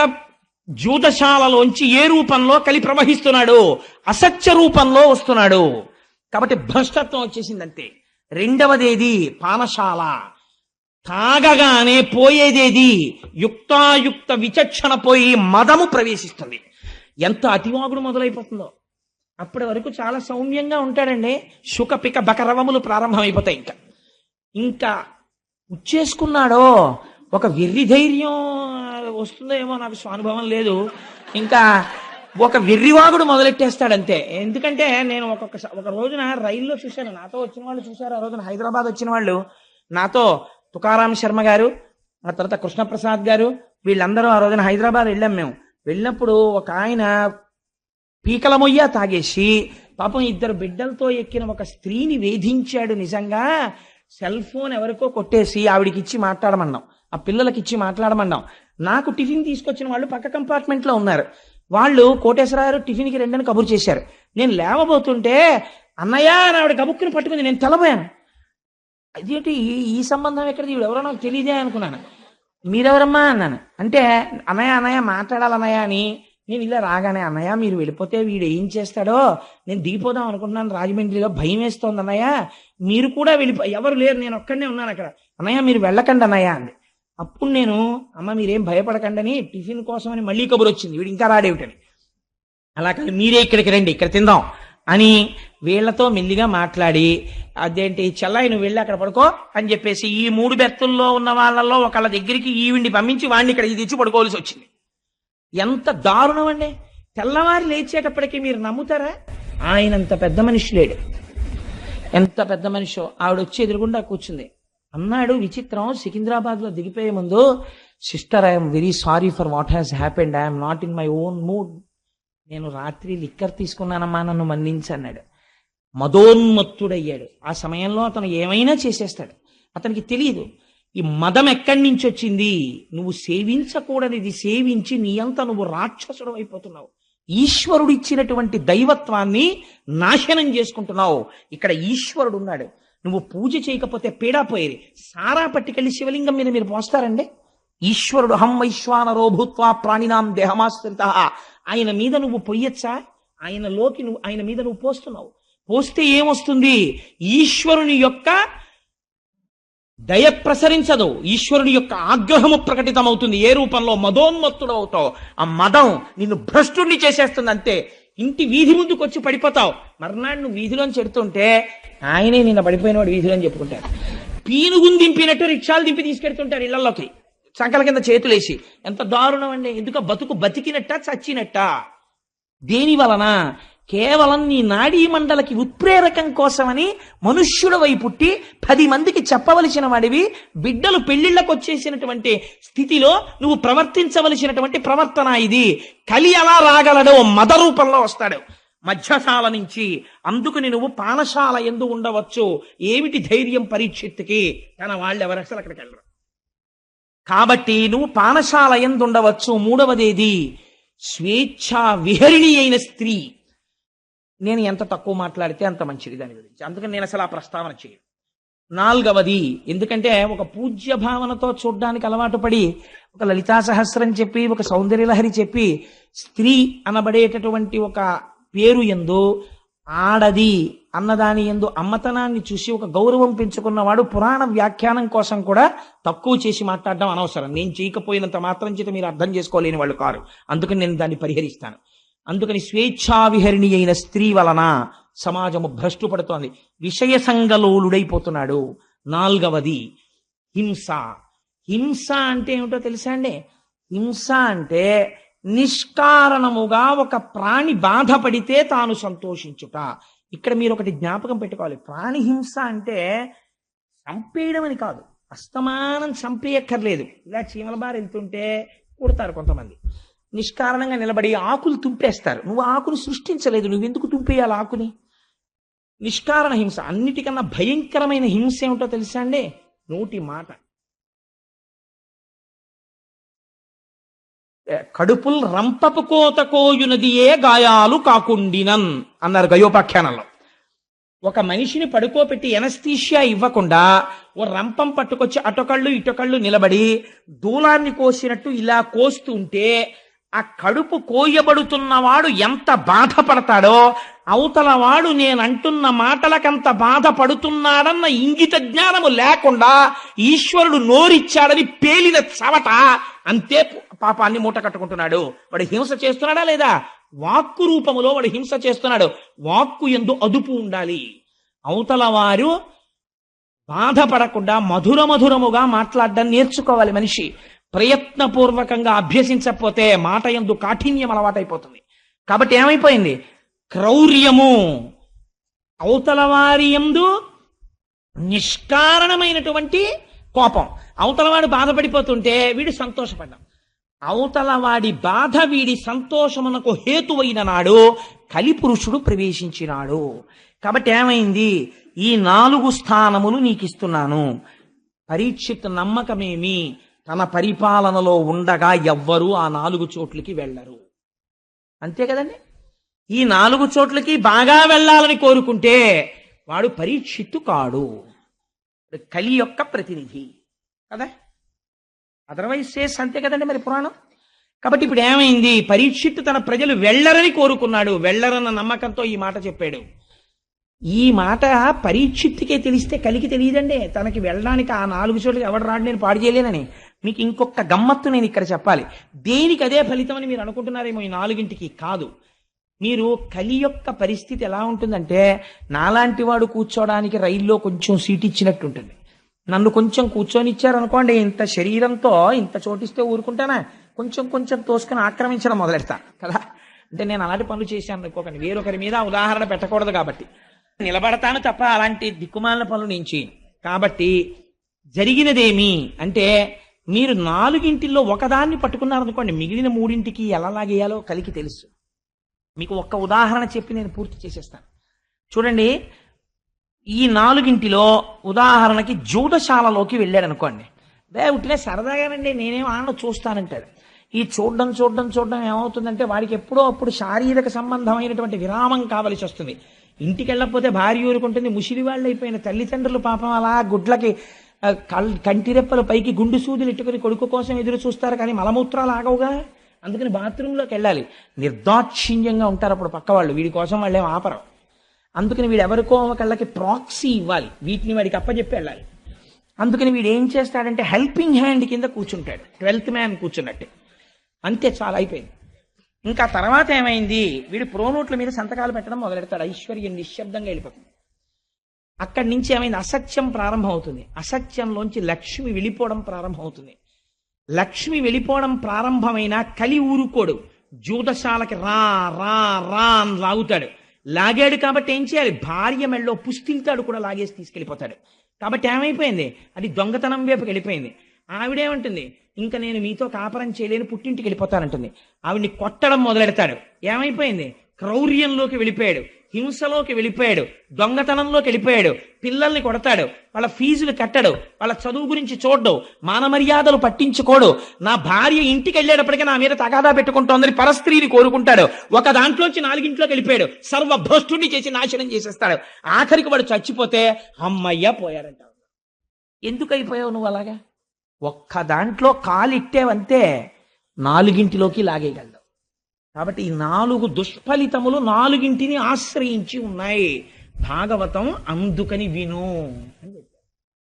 ఈ జీవితం ఎక్కడ పాడైపోతోందో నీకు చెప్పేస్తాం, ఇది అర్థం చేసుకో. ఇంత అగ్నితప్తం జరగాలి, బంగారం అగ్నిహోత్రంలో ఉడకాలి. ఇప్పుడు ఇంత ఉడుకుతోంది, ఇప్పుడు రావాలి శుకుడు. ఇప్పుడు వస్తే తప్ప, మహానుభావుడు వచ్చి కూర్చుంటే తప్ప ఎదర భాగవతం ఇప్పుడు వస్తుంది. ఇంకా ఇప్పుడు వస్తే అది వింటూ ఉంటే మన జీవితాలు భగవద్ అనుగ్రహానికి అందుకు నోచుకుంటాయని చెప్పారు భాగవతం వింటే. ఇప్పుడు ఏమైంది, ఈ 4 ఇస్తే పరీక్షిత్తుకే తెలుసు కదా ఎవరు వెళ్ళరని. ఇప్పుడు మీకు చెప్పాను కదా, ఒకదానికి ఎడితే 4 రకాలుగా భ్రష్టుడు అవుతాడు. కాబట్టి ఎక్కడికి ఎవడు వెళ్ళడు, ఆ నమ్మకంతోటే కదా పరీక్షిత్ ఇచ్చాడు ఈ స్థానాలు. కాబట్టి ఆ మాత్రం తెలివితేటలు కలిపురుషుడికి లేవండి. కాబట్టి కలిపురుషుడు ఏమనాలి ఇప్పుడు, ఎందుకంటే ఆ 4 స్థానాలు నాకు అక్కర్లేదనాలి. అక్కర్లేదంటే ఆయన ఆయతల బాగుంటాడు. అందుకే కలిపురుషుడు అంటే ఏంటి, చాలా తెలివితేటలుగా మభ్య పెట్టగలిగిన వాడు. కాబట్టి ఆయన ఏమన్నాడో తెలుసా అండి, మీరు పావుషేరు శనగపప్పు పట్టండి, నేను పావుషేరు ఓ కట్టుకొస్తాను, ఇద్దరం కలుపుకుని పంచుకు ఊదుకు తిందామన్నట్టు. ఎవడం ఓ కట్టుకు రావడం ఎందుకు, కలుపుకోవడం ఎందుకు, పంచుకోవడం ఎందుకు, ఊదుకు తినడం ఎందుకు, తను ఏదో తెచ్చినట్టు ప్రజ్ఞ అనమాట. అలా ఎంత మెహర్బా. నాకు లోకంలో చాలా విచిత్రంగా ఉంటాయి పోకడలు. పాపం ఒక ఆవిడ, ఏమంటే ఎప్పుడు చూసినా మా నాన్నగారు గొప్ప, మా అమ్మగారు గొప్ప, మా నాన్నగారు గొప్ప, మా అమ్మగారు గొప్ప అని నిష్కారణంగా మా అమ్మగారిని నాన్నగారిని తిడతారు. మీ అమ్మ చూడు, మీ నాన్న చూడు ఎప్పుడు అని చెప్పి పాపం వాళ్ళని తిడతారు. అదేమిటండి, మా అమ్మగారు నాన్నగారులలో ఒక్క సుగుణం లేదా అంటే ఆయన అన్నట్ట, సరే ఇవాళ నుంచి నేను మా అమ్మగారిని నాన్నగారిని పొగిడి మీ అమ్మగారిని నాన్నగారిని తిట్టను. మీ అత్తగారు మామగారి మంచివాళ్ళు, మా అత్తగారు మామగారి భ్రష్టులు, సరేనా అన్నాడు. ఏమైంది, ఎటు మారిస్తే ఏమైంది? అలా అదొక రకమైనటువంటి గుంభనం. మాటలో అతి తెలివితేటలు. కలిపురుషుడు ఎలాగా మభ్య పెట్టాడో చూడండి. మభ్య పెట్టడం అండి లక్షణం. అసలు ఆ మభ్య పెట్టేటటువంటి మాట తీరు ఎక్కడి నుంచి వస్తుందో తెలుసా అండి, ఇక్కడ అశౌచం ఉంటే అవతల వాళ్ళని ఎలాగో అలా లొంగదీసే మాట మాట్లాడడం మొదలవుతుంది. తన సత్యమునకు కట్టుబడిపోయాడు అనుకోండి, ఇక్కడ కలిస్థానం లేదనుకోండి, అసలు అవతల వారి యొక్క ప్రయోజనాన్ని తాను కోరుకోవట్లేదు. కాబట్టి అసలు అటువంటి ఆ మాటలు రావు నోటి వెంట. ఎలా మాట్లాడాడో చూడండి, ఎంత గొప్పగా మాట్లాడాడో. అయ్యా మీరు 4 ఇచ్చారు కదా, ఈ 4 నేను ఊంచుకోవడానికి తగిన స్థానము లేదు కనుక ఇంకొకటి ఇప్పించండి అన్నాడు. ఇంకొకటి ఇప్పించండి అంటే ఆయనకి తెలిసి 4 తప్ప ఇంకొకటి ఏది ఇచ్చినా అందులోకి నేను ప్రవేశించడానికి అవకాశం వెతుక్కోవచ్చు. గభాలన పరీక్షిత్ అన్నాడు, బంగారం ఇచ్చాను. ఎందుకన్నాడా మాట అంటే, ఆ రోజుల్లో బహుశా ఒక లక్షణం ఉండేది. అంటే భాగవతంలోనే ఒక చోట వ్యాఖ్యానంలో ఒక మాట చెప్తారు. నిస్సంగులైనటువంటి వారు ఆత్మజ్ఞానమును ప్రబోధం చేసేటటువంటి వారికి హేమము అంటే బంగారమునందు లోభత ఉండదు. వారు కోరుకోరు, వాళ్ళకి అది పెద్ద ఆసక్తి ఉండదు దాని మీద. అట్లాంటి వారు లోకములో ఉండగా, వారి ప్రబోధం ఉండగా లోకం ఎందుకు పాడవుతుంది అనుకున్నాడో ఏమో, బంగారమునందు స్థానం ఇచ్చానన్నాడు. పరీక్షిత్ ఒంటి నిండా బంగారం ఉంది, ఆపాదమస్తకం, కిరీటం దగ్గర నుంచి ఆభరణాల వరకు ఉంది. వెళ్ళలేడండి. అందరిలోకి వెళ్ళడం ఎందుకండి, పరీక్షిత్తులోకి వెళ్ళిపోతే సరిపోయాయి, డైరెక్ట్గా నాశనం అయిపోయింది. పరీక్షిత్తును పాడి చేసేస్తే చాలు, తను ఇంకా రాజద్వారం తెరిచేసుకున్నట్టే. కోటలోకి ప్రవేశించడానికి సామాన్య సిపాయిల్ని ఎంతమందిని చంపుతారు? రాత్రికి రాత్రి మీరు కుట్ర చేసి ప్రభువుని బంధించేశారనుకోండి, అయిపోయిందంటే సింహాసనం మీ హస్తగతం అయిపోయింది. ఇప్పుడు పరీక్షిత్తుని కొట్టాలి. దొరికేశాడు. ఎక్కడ దొరికేశాడు? తన మాట తప్పని తనమే తనకి ప్రతిబంధకం అయిపోయింది. నీకు బంగారమునంది ఇచ్చానన్నాడు. చాలు మహాప్రభో, చాలా సంతోషం. వెళ్ళిపోయాడు పరీక్షిత్. ఇంటికి వెళ్ళాడు. కోరిక పుట్టింది, వేటకెడితే బాగుండనిపించింది. ఎందుకని? ఒంటి మీద బంగారం ఉంది కాబట్టి పుట్టేసింది, అంతే. కలి ప్రవేశం జరిగిపోయింది. వేటకెడదామనిపించింది. అనిపించి ఆ వేట కోసమని బయలుదేరాడు. బయలుదేరితే అనేక మృగములను వేటాడాడు. ఎందుకు వేటాడడం అంటే, కలి యొక్క అంశలలో తానిచ్చిన వేరొక స్థానములోకి వచ్చేసాడు బంగారంలోంచి. ఇప్పుడు పరీక్షిత్ ఎలా మీకు చెప్పాను కదా, ఒక దాంట్లోకి వస్తే చాలు, మిగిలినవన్నీ వచ్చేసి నాశనం అయిపోతాడు. ఇప్పుడు బంగారం ఉంది ఒంటి మీద, వచ్చాడు కలి. కాబట్టి ఇప్పుడు ఏమైంది? జీవహింస చెయ్యాలన్న కోరిక పుట్టి. వేటకి ప్రభువు ఎప్పుడు ఎడతాడు అంటే, సాధారణంగా ఎప్పుడు ఎడతాడంటే, జానపదులు వచ్చి అయ్యా క్రూర మృగాల సంఖ్య పెరిగిపోయిందండి అంటే, ఊరు మీదకి రావడానికి భయపడే రీతిలో దండుగా వెళ్ళి, రాజు అందుకే పెద్ద పరివారంతో పెడతాడు. కనుమ పండగకి వెంకటేశ్వర స్వామి వారు పెడతారు వేటకి. మనం మేము చూసాం, వెళ్ళిన వాళ్ళం. అలా ఆ వేటకి వెళ్ళి కొన్ని క్రూర మృగాల్ని వేటాడతాడు. అలా వెళ్ళాలి, అంతేకాని ఆ జంతువుల్ని చంపడం సరదాగా వెళ్ళకూడదు. అలాంటి ఆలోచన పుట్టింది, చంపుదాం అని. ఇప్పుడు ఏం చేశాడు? వేటకెళ్ళాడు. ఇప్పుడు ఏమైంది? ఇంకో స్థానంలోకి వెళ్ళాడు. జీవహింసలోకి నిష్కారణ క్రౌర్యం ప్రవేశించింది. బయలుదేరి వేటకెళ్ళాడు. వేటకెళ్ళిన వాడు ఏం చేశాడు? వేటాడాడు కాబట్టి ఆయనకి ఆకలేసింది, దప్పిక కలిగింది. ఆకలి దప్పిక కలిగితే ఎక్కడికి వెళ్ళాలి? ఎక్కడికి వెళ్ళాలో అక్కడికి వెళ్ళాలి. నాకు బాగా ఆకలేసింది అనుకోండి, కనీసంలో కనీసం ఈ ఊళ్ళో మనకు ఎవరు తెలియరా అనుకుంటే ఏం చేయాలి? హోటల్కి వెళ్ళి అయ్యా ఏమున్నాయండి అని అడిగో, ఇడ్లీయో మసాలా దోశ ఏదో అడగాలి. అంతేగాని ఓ వెల్డింగ్ షాప్కి వెళ్ళి తినడానికి ఏమైనా ఉన్నాయండి అన్న నోరు తెరిచి పెడతానంటే ఆర్కి వెల్డింగ్ రాదు. బుద్ధి ఉందే? ఇక్కడికి వచ్చి ఏమైనా తినడానికి ఉన్నాయా అంటే ఏంటి? ఏదో ఎదురుకుండా హోటల్కి పోయి ఏమైనా ఉంటాయంటారు. ఎక్కడ ఏది దొరుకుతుందో అక్కడికి వెళ్ళాలి. ఆ మాత్రం బుద్ధి లేకపోవడం అంటే ఏమిటంటే, బుద్ధి భ్రంశం అవుతోంది పరీక్షిత్తుకి. లేకపోతే ఆకలేసిన వాడు, నీరు కావలసిన వాడు మహర్షాశ్రమానికి పోవడం ఏమిటి? అక్కడ ఆయన ఏం తపస్సు చేసుకుని వెళ్ళాడు. వాళ్ళకి ఏమోనండి కొంచెం నీళ్లు దొరుకుతాయేమో అని వెళ్ళాడండి. ఎవరిని అడగాలండి మంచినీళ్ళు దాహం వేస్తే? ఇక్కడ ఎవరన్నా కాస్త తిరుగుతుంటే ఆ ఆశ్రమంలో ఎక్కడన్నా కుటీరాల్లో ఉన్నవాళ్ళు ఉంటే, అమ్మ కాస్త నీళ్లు పోయిండి అమ్మ దాహం వేస్తోందని అడగాలి. ఎవరి దగ్గరికి వెళ్ళి నించున్నాడో తెలుసా అండి?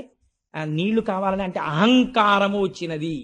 ఎవరి దగ్గరికి వెళ్ళాడు అంటే, ఎంత గొప్ప వర్ణన చేశారో తెలుసా అండి వ్యాసుల వారు. ఎగ్జాక్ట్ ట్రాన్స్లేషన్ చేశారంతే పోతన గారు.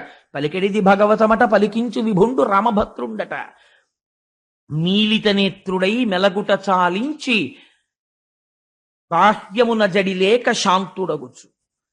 ఆయన శమీక మహర్షి. ఎటువంటి స్థితిలో ఉన్నాడు? మెలగుట చాలించి, కదలిక లేదు మెదలిక లేదు, స్థాణు అయిపోయి ఉన్నాడు. స్థాణు అయిపోయి ఉండడం అంటే ఏమిటి? మీరు ఇప్పుడు ఒక్క విషయం, ఇప్పుడు ఈ మాటల్ని చాలా క్లీశంతో చాలా గహనమైనటువంటి వర్ణన చేస్తారు. నేను తరచూ ఒక మాట చెప్తుంటాను. ఇప్పుడు ఇలా ఒక చిక్కుడు పాదు పెట్టి నేను 4 రోజులు చిక్కుడు పాదు పక్కనే కూర్చుని ఇక్కడ ఒక కర్ర పాతాను అనుకోండి, చిక్కుడు పాదు నన్ను ఒక్కనాటికి నమ్మదు, నన్ను అల్లుకోదు, వీడు లేచి వెళ్ళిపోతాడని దానికి తెలుసు. చిక్కుడు పాదు కర్రను అల్లుకుంటుంది. ఎందుకు అల్లుకుంటుందో తెలుసా అంటే అది కదలదనేది పసిగడుతుంది. శంకరాచార్యులు వారు ఒక చోట చెప్తారు, కర్ణే యదాహ విరచయంతి ఖగాశ్చ నీడాస్ శ్రీశైలశ శృంగ కుహరేషు కదోపలప్స్యే గాత్రం యదామలతాహ పరివేషయంతి అంటారు. ధ్యానమునందు తపస్సునందు చాలా మగ్నుడైపోయి బ్రహ్మమునందు రమిస్తున్నాడని గుర్తేమిటంటే కదలిక లేక కర్ర నిలబడిపోయినట్టు స్థాణువై ఉండిపోతాడు. అలా ఉండిపోతే ముందు తీగలు నమ్ముతాయి, నమ్మి అల్లుకుంటాయి. ఆ తర్వాత ఏమవుతుందంటే మొక్కలు మొలుస్తాయి. ఆ తర్వాత ఏవి నమ్ముతాయంటే ఇది కదలదని పక్షులు నమ్ముతాయి, వచ్చి చెవుల్లో పుల్లలు ఎడతాయి, పుల్లలు పెట్టి గూళ్ళు కడతాయి. కర్ణే యదాహ విరచయంతి ఖగాశ్చ నీడాస్. అందుకే మన వాళ్ళు ఆయన తపస్సు చేశాడు, ఒంటి మీద పుట్టలు పెట్టేశాయి, పుట్టల్లో పాములు చేరిపోయాయి, మొక్కలు మొలిచిపోయాయి, అప్పుడు ఈశ్వరుడు ప్రత్యక్షమయ్యాడు. ఇవన్నీ హఠాత్తుగా ఊడిపోతాయండి. అంటే అంతటి ధ్యానమగ్నుడయ్యాడని గుర్తు. మెలగుట చాలించి నీతనేత్రుడై శాంతుడై కూర్చుండి జడతలేక, అలా కూర్చుని ధ్యానమగ్నుడై ఏమాత్రం కదలిక లేదు. ప్రాణ మనోబుద్ధి పంచేంద్రియంబుల బహిరంగ వీధుల బరగనీక. ఎంత గొప్ప మాటలో చూడండి. ప్రాణము నియంత్రించాడు ప్రాణాయామము చేత. అందుచేత అనడు కుంభకం పూరించి ఆప్చేసేసాడు వాయువుని, అలా నిలబడిపోయాడు అంతే. కాబట్టి ఇప్పుడు వక్షస్థలం ఇలా ఇలా ఇలా ఇలా కదలదు, అలా ఉండిపోయి ఉన్నాడు. ప్రాణము ఊపిరి మీద ఏది ఆధారపడుతుంది? మనస్సు ఆధారపడుతుంది. అందుకని మనస్సు కదలటం లేదు, అలా ఉండిపోయింది. మనస్సు కదలదు, బుద్ధి కదలటం లేదు, బుద్ధి కదలటం లేదు, ఇంద్రియాలు కదలటం లేదు. బయట విషయాన్ని కన్ను చూడదు, చెవులు వినపడవు, స్పర్శేంద్రియానికి తెలియదు. అందుకని అలా ఉండిపోయాడు. స్థాణువై ఏం చేస్తున్నాడు మరి? ఇవన్నీ ఆగిపోయాయి. మరి ఆయన ఏమి చూస్తున్నట్లు అంటే జాగ్రత్తాది అవస్థాత్రయము దాటి బ్రహ్మమునందు రమించుచుండే. జాగృత మొదలైనటువంటి 3 అవస్థలని దాటిపోయి ఆయన జాగృతి లేదు, స్వప్నము లేదు, సుషుప్తి లేదు, 4వది తురీయమనేటటువంటి స్థాయికి చేరిపోయి తాను సాక్షాత్తు ఆత్మగా సాక్షీభూతుడై శరీరాన్ని చూస్తూ బ్రహ్మముగా నిలబడిపోయి ఉన్నాడు. ఇప్పుడు అలా ఉన్నవాడు ఎలా ఉన్నాడు అంటే బ్రహ్మభూతత్వ సంప్రాప్య విక్రియుండయి అతి దీర్ఘ జటలు తన్నావరింప. అలా కూర్చుని ఉండిపోతే బ్రహ్మముతో రమించి నిలబడగా వెంట్రుకలు మాత్రం పెరిగిపోతున్నాయి, గోళ్లు పెరిగిపోతున్నాయి.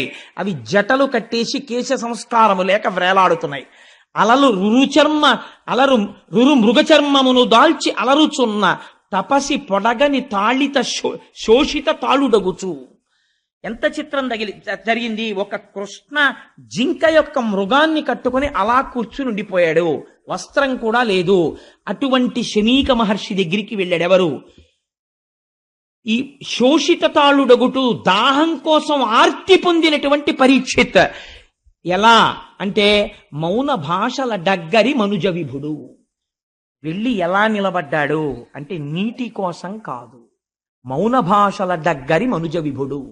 ఇప్పుడు దేనికోసం వెళ్ళాడు? నీటి కోసం వెళ్ళాడన్నది ప్రధానం. కానీ లోపల ఒక మౌన భాష బయలుదేరింది. ఏమిటది అంటే ఇప్పుడు పరీక్షిత్ తానెవరో మరిచిపోయాడు, బుద్ధి భ్రంశమైపోయింది. ఇట్లాంటి బ్రహ్మమునందు రమిస్తున్నటువంటి తాపసిని చూసి నిశ్శబ్దముగా తాను వెళ్ళిపోవాలా? నేను మహారాజునొస్తే లేచి నిలబడడా, నాకు నమస్కరించడా, నాకు ఆసనం చూపించడా, మహారాజా ఎందుకు వచ్చావని నన్ను అడగడా?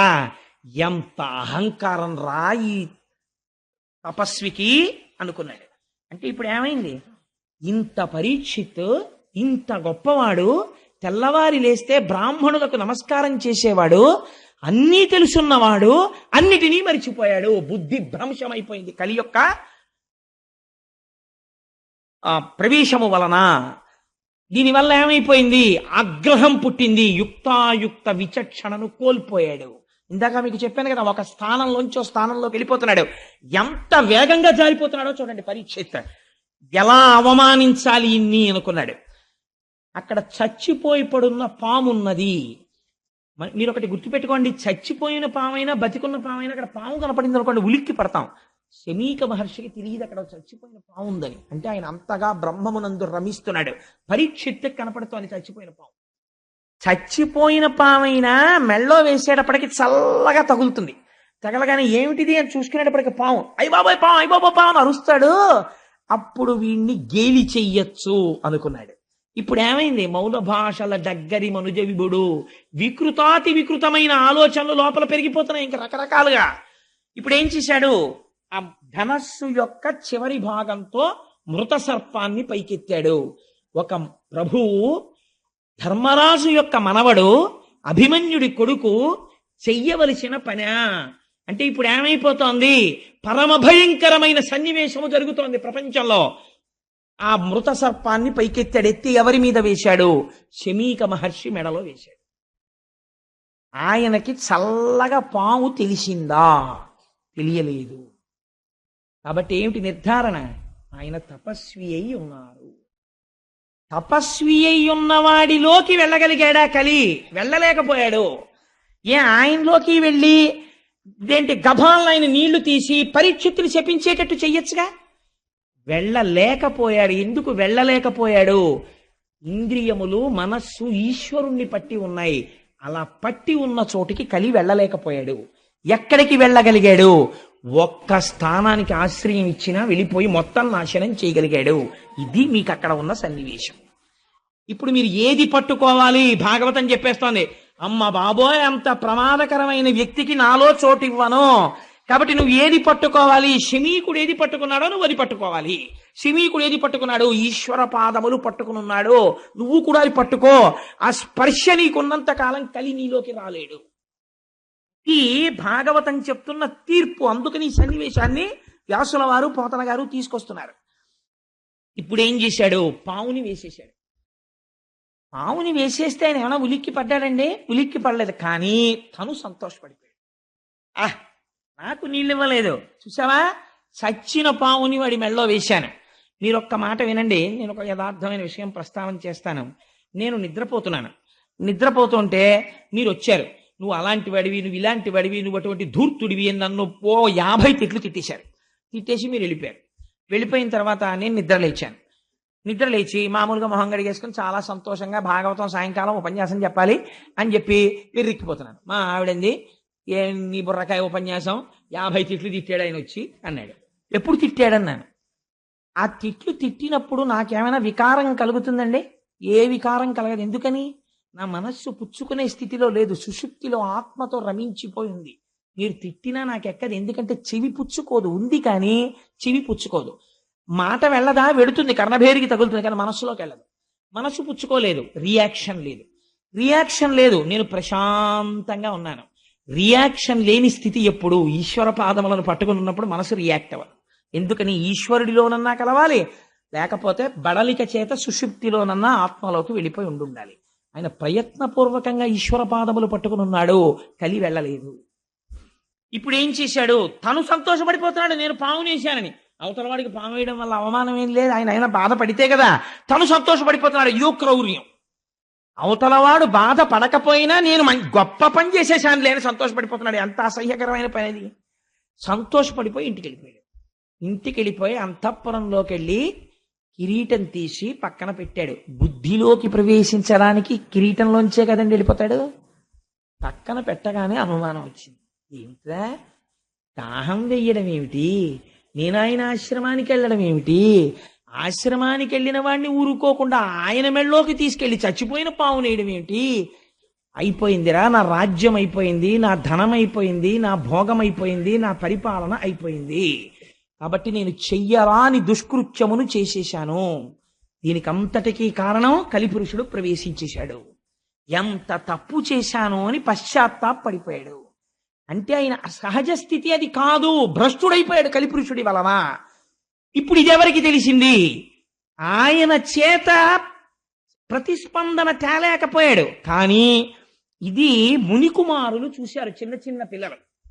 వాళ్ళు చూసి పరిగెత్తుకుంటూ వెళ్ళారు. ఎవరి దగ్గరికి వెళ్ళారు? ఆ కౌశికీ నది ఒడ్డున ఆడుకుంటున్నాడు శమీక మహర్షి యొక్క కుమారుడు శృంగి. ఆ పిల్లవాడి దగ్గరికి వెళ్ళాడు. వాడు మహాతపస్వి. వాడి దగ్గరికి వెళ్ళి, ఉరే మీ నాన్నగారు తపస్సు చేసుకుని సమాధిలో ఉండగా ఒక రాజు వచ్చి, ఆ రాజు ఎవరో ఆ పిల్లలకి తెలియదు, అది గమ్మత్తు, ఆయన పేరు తెలియదు వాళ్ళకి. ఒక రాజు వచ్చి ఏదో మాట్లాడాడు, మీ తండ్రి పలకలేదు. కోపంతో చచ్చిపోయిన పావుని ధనస్సుతో ఎత్తి మీ నాన్నగారి మెడలో వేసి వెళ్ళిపోయాడు. వెంటనే ఆయన అన్నాడు, మీరు రాజు అంటున్నారు కదా, రాజు క్షేమంగా రాజ్యమును దేని వలన పరిపాలించగలిగాడు? నా తండ్రి వంటి తపస్వి ఇక్కడ ఉండడం వల్ల రాజు పరిపాలించగలిగాడు. ఒక యజమాని బయట పారేసినటువంటి ఎంగిలి మెతుకులు తిని బలిసినటువంటి కాకి యజమాని తల మీద తంతే ఎంత అకృత్యమో, ఇంటి బయట కూర్చోవలసిన కుక్క యజమాని నివేదనకి సిద్ధం చేసిన ప్రసాదాన్ని ఇంట్లో కలియబడి తింటే ఎంత అపచారమో, బయట ఎక్కడో నిలబడి దానం అడగకుండా, ధర్మం అడగకుండా, ఒకటి అడగకుండా జింక చర్మం కట్టుకుని సమాధిమగ్నుడైన నా తండ్రి మెడలో పాము వేశాడా, మృత సర్పాన్ని వేశాడా అని వెంటనే కౌశికీ నది జలాల్ని చేత్తో పట్టుకున్నాడు. ఓడక వింటి కోపున మృతోరగమున్ కొని తెచ్చి మారుమాటాడకయున్న మజ్జనకు అంశతలంబున పెట్టి దుర్మత క్రీడ చెరించు రాజు హరకేశువులడ్డిననైనా చచ్చుపోనేటి కేడవనాడు ఫణీంద్రు విషానల హెతి సమ్మతిన్. అంతే, శాపమిచ్చేశాడు. ఆ నీళ్లు పట్టుకుని ఒక్క మాట అన్నాడంతే. ఓడక వింటి కోపున మృతోరగమున్ కొని తెచ్చి, చేతిలో ఉంది కదా ధనస్సు అని చెప్పి చెయ్యకూడని పని చేశాడు. ఎంత మాట అన్నాడో చూడండి. దేనికి ధనస్సు చేతిలో? అమాయకులైన ప్రజల్ని రక్షించడానికి చేతపట్టాడు. కానీ ఇవాళ చేత పట్టిన ధనస్సుతో అకృత్యాన్ని చేశాడు. ఓడక వింటి కోపున మృతోరగమున్ కొని తెచ్చి మారుమాటాడకయున్న మజ్జనకు అంశతలంబున పెట్టి, కనీసం ఎదురు తిరిగి ఒక మాట మాట్లాడలేదే అవమానించాడనడానికి. సమాధిమగ్నుడైన మా తండ్రి యొక్క కంఠసీమనందు స్మృత సర్పాన్ని వేశాడా? అటువంటి రాజు ఎవడైనా అయ్యుండి ఉండవచ్చుగాక, హరకేశవులడ్డిననైనా వాడు ఈశ్వరుడే అడ్డని, శ్రీ మహావిష్ణువే అడ్డని చచ్చుబో 7వ నాడు, 7వ నాటికి చచ్చూరుకుంటాడంతే అని. ఎలా చచ్చిపోతాడు? పైగా తక్షక ఫణీంద్ర విషానల హితి సంహతిన్, తక్షకుడనేటటువంటి ఒక మహాసర్పము యొక్క కాటు వలన మరణించుగాక అని ఆ నీళ్లు విడిచిపెట్టేసి తిరిగి ఆశ్రమానికి వచ్చేశాడు. తిరిగి వాళ్ళ నాతో కొద్దిగా సహకరించండి, సుఖమహర్షిని ప్రవేశపెట్టి పూర్తి చేద్దాం. మహోత్కృష్టమైనటువంటి స్థితి. ఇవాళ సుఖమహర్షి వస్తే మన జీవితం ధన్యమైపోతుంది. నేను శుకుల్ని ప్రవేశపెట్టాలని ప్రయత్నం చేస్తున్నాను. ఆశ్రమానికి వచ్చి ఏడుస్తున్నాడు తండ్రి ముందు పడి. తండ్రికి బాహ్యస్మృతి వచ్చింది. అడిగాడు, ఎక్కువ సమయం తీసుకోనమ్మా, ఒక్క 10 నిమిషాలు, సాధ్యమైనంత సంక్షిప్తంగా చెప్పే ప్రయత్నం చేస్తాను. ఆయన అన్నాడు, ఎందుకు ఏడుస్తున్నావు అన్నాడు. అంటే, తండ్రి మీ కంఠమునందు మృత సర్పం ఉన్నది అన్నాడు. తీసి కింద పరేశాడు. శమీకుడు. ఎవరు వేశారన్నాడు. నాకు తెలియదు, ఎవరో రాజు వేశాడు. ఆ రాజుని శపించాను నాన్నగారు, నేటికి 7వ రాజు చచ్చిపోవాలని అన్నాడు. వెంటనే మహర్షి అన్నారు, పాపంబు మనకింక ప్రాపించ మనకింక. ఎంత పని చేశావురా, నువ్వు చేసినటువంటి దుష్కర్మ వలన మనకి పాపము సంప్రాప్తించింది.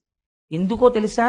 రాజు నశించిన రాజ్యమందు నువ్వు రాజు మరణించాలని కోరుకున్నావు. రాజు చచ్చిపోతే కలిపురుషుడు ప్రవేశించని మనస్సులు అలా ఉంటాయి. అపకారి యందు కూడా ఔదార్యంతో ధర్మం మాట్లాడతాడు. మనకింక రాజు నశించిన రాజ్యమందు బలవంతుడగువాడు బలహీనుడగువాని పశు దార హయ సువర్ణాదులను అపహరించు. రాజు అంటే విష్ణు అంశ. విష్ణువు యొక్క అంశతో రాజు పరిపాలిస్తూ ఉంటాడు. నువ్వు రాజుని తొందరగా శపించేశావు. పరీక్షిత్తు వెళ్ళిపోతే ఇంకా మళ్ళీ మనకు అటువంటి పరిపాలకుడు ఎక్కడొస్తాడు? రాజు నశించిపోతే ఏమవుతుందో తెలుసా? బలహీనుడైనటువంటి వాణ్ణి బలవంతుడైనటువంటి వాడు వచ్చి మొత్తి ఏమెత్తుకుపోతాడో తెలుసా? వాడి పశువుల్ని ఎత్తుకుపోతాడు.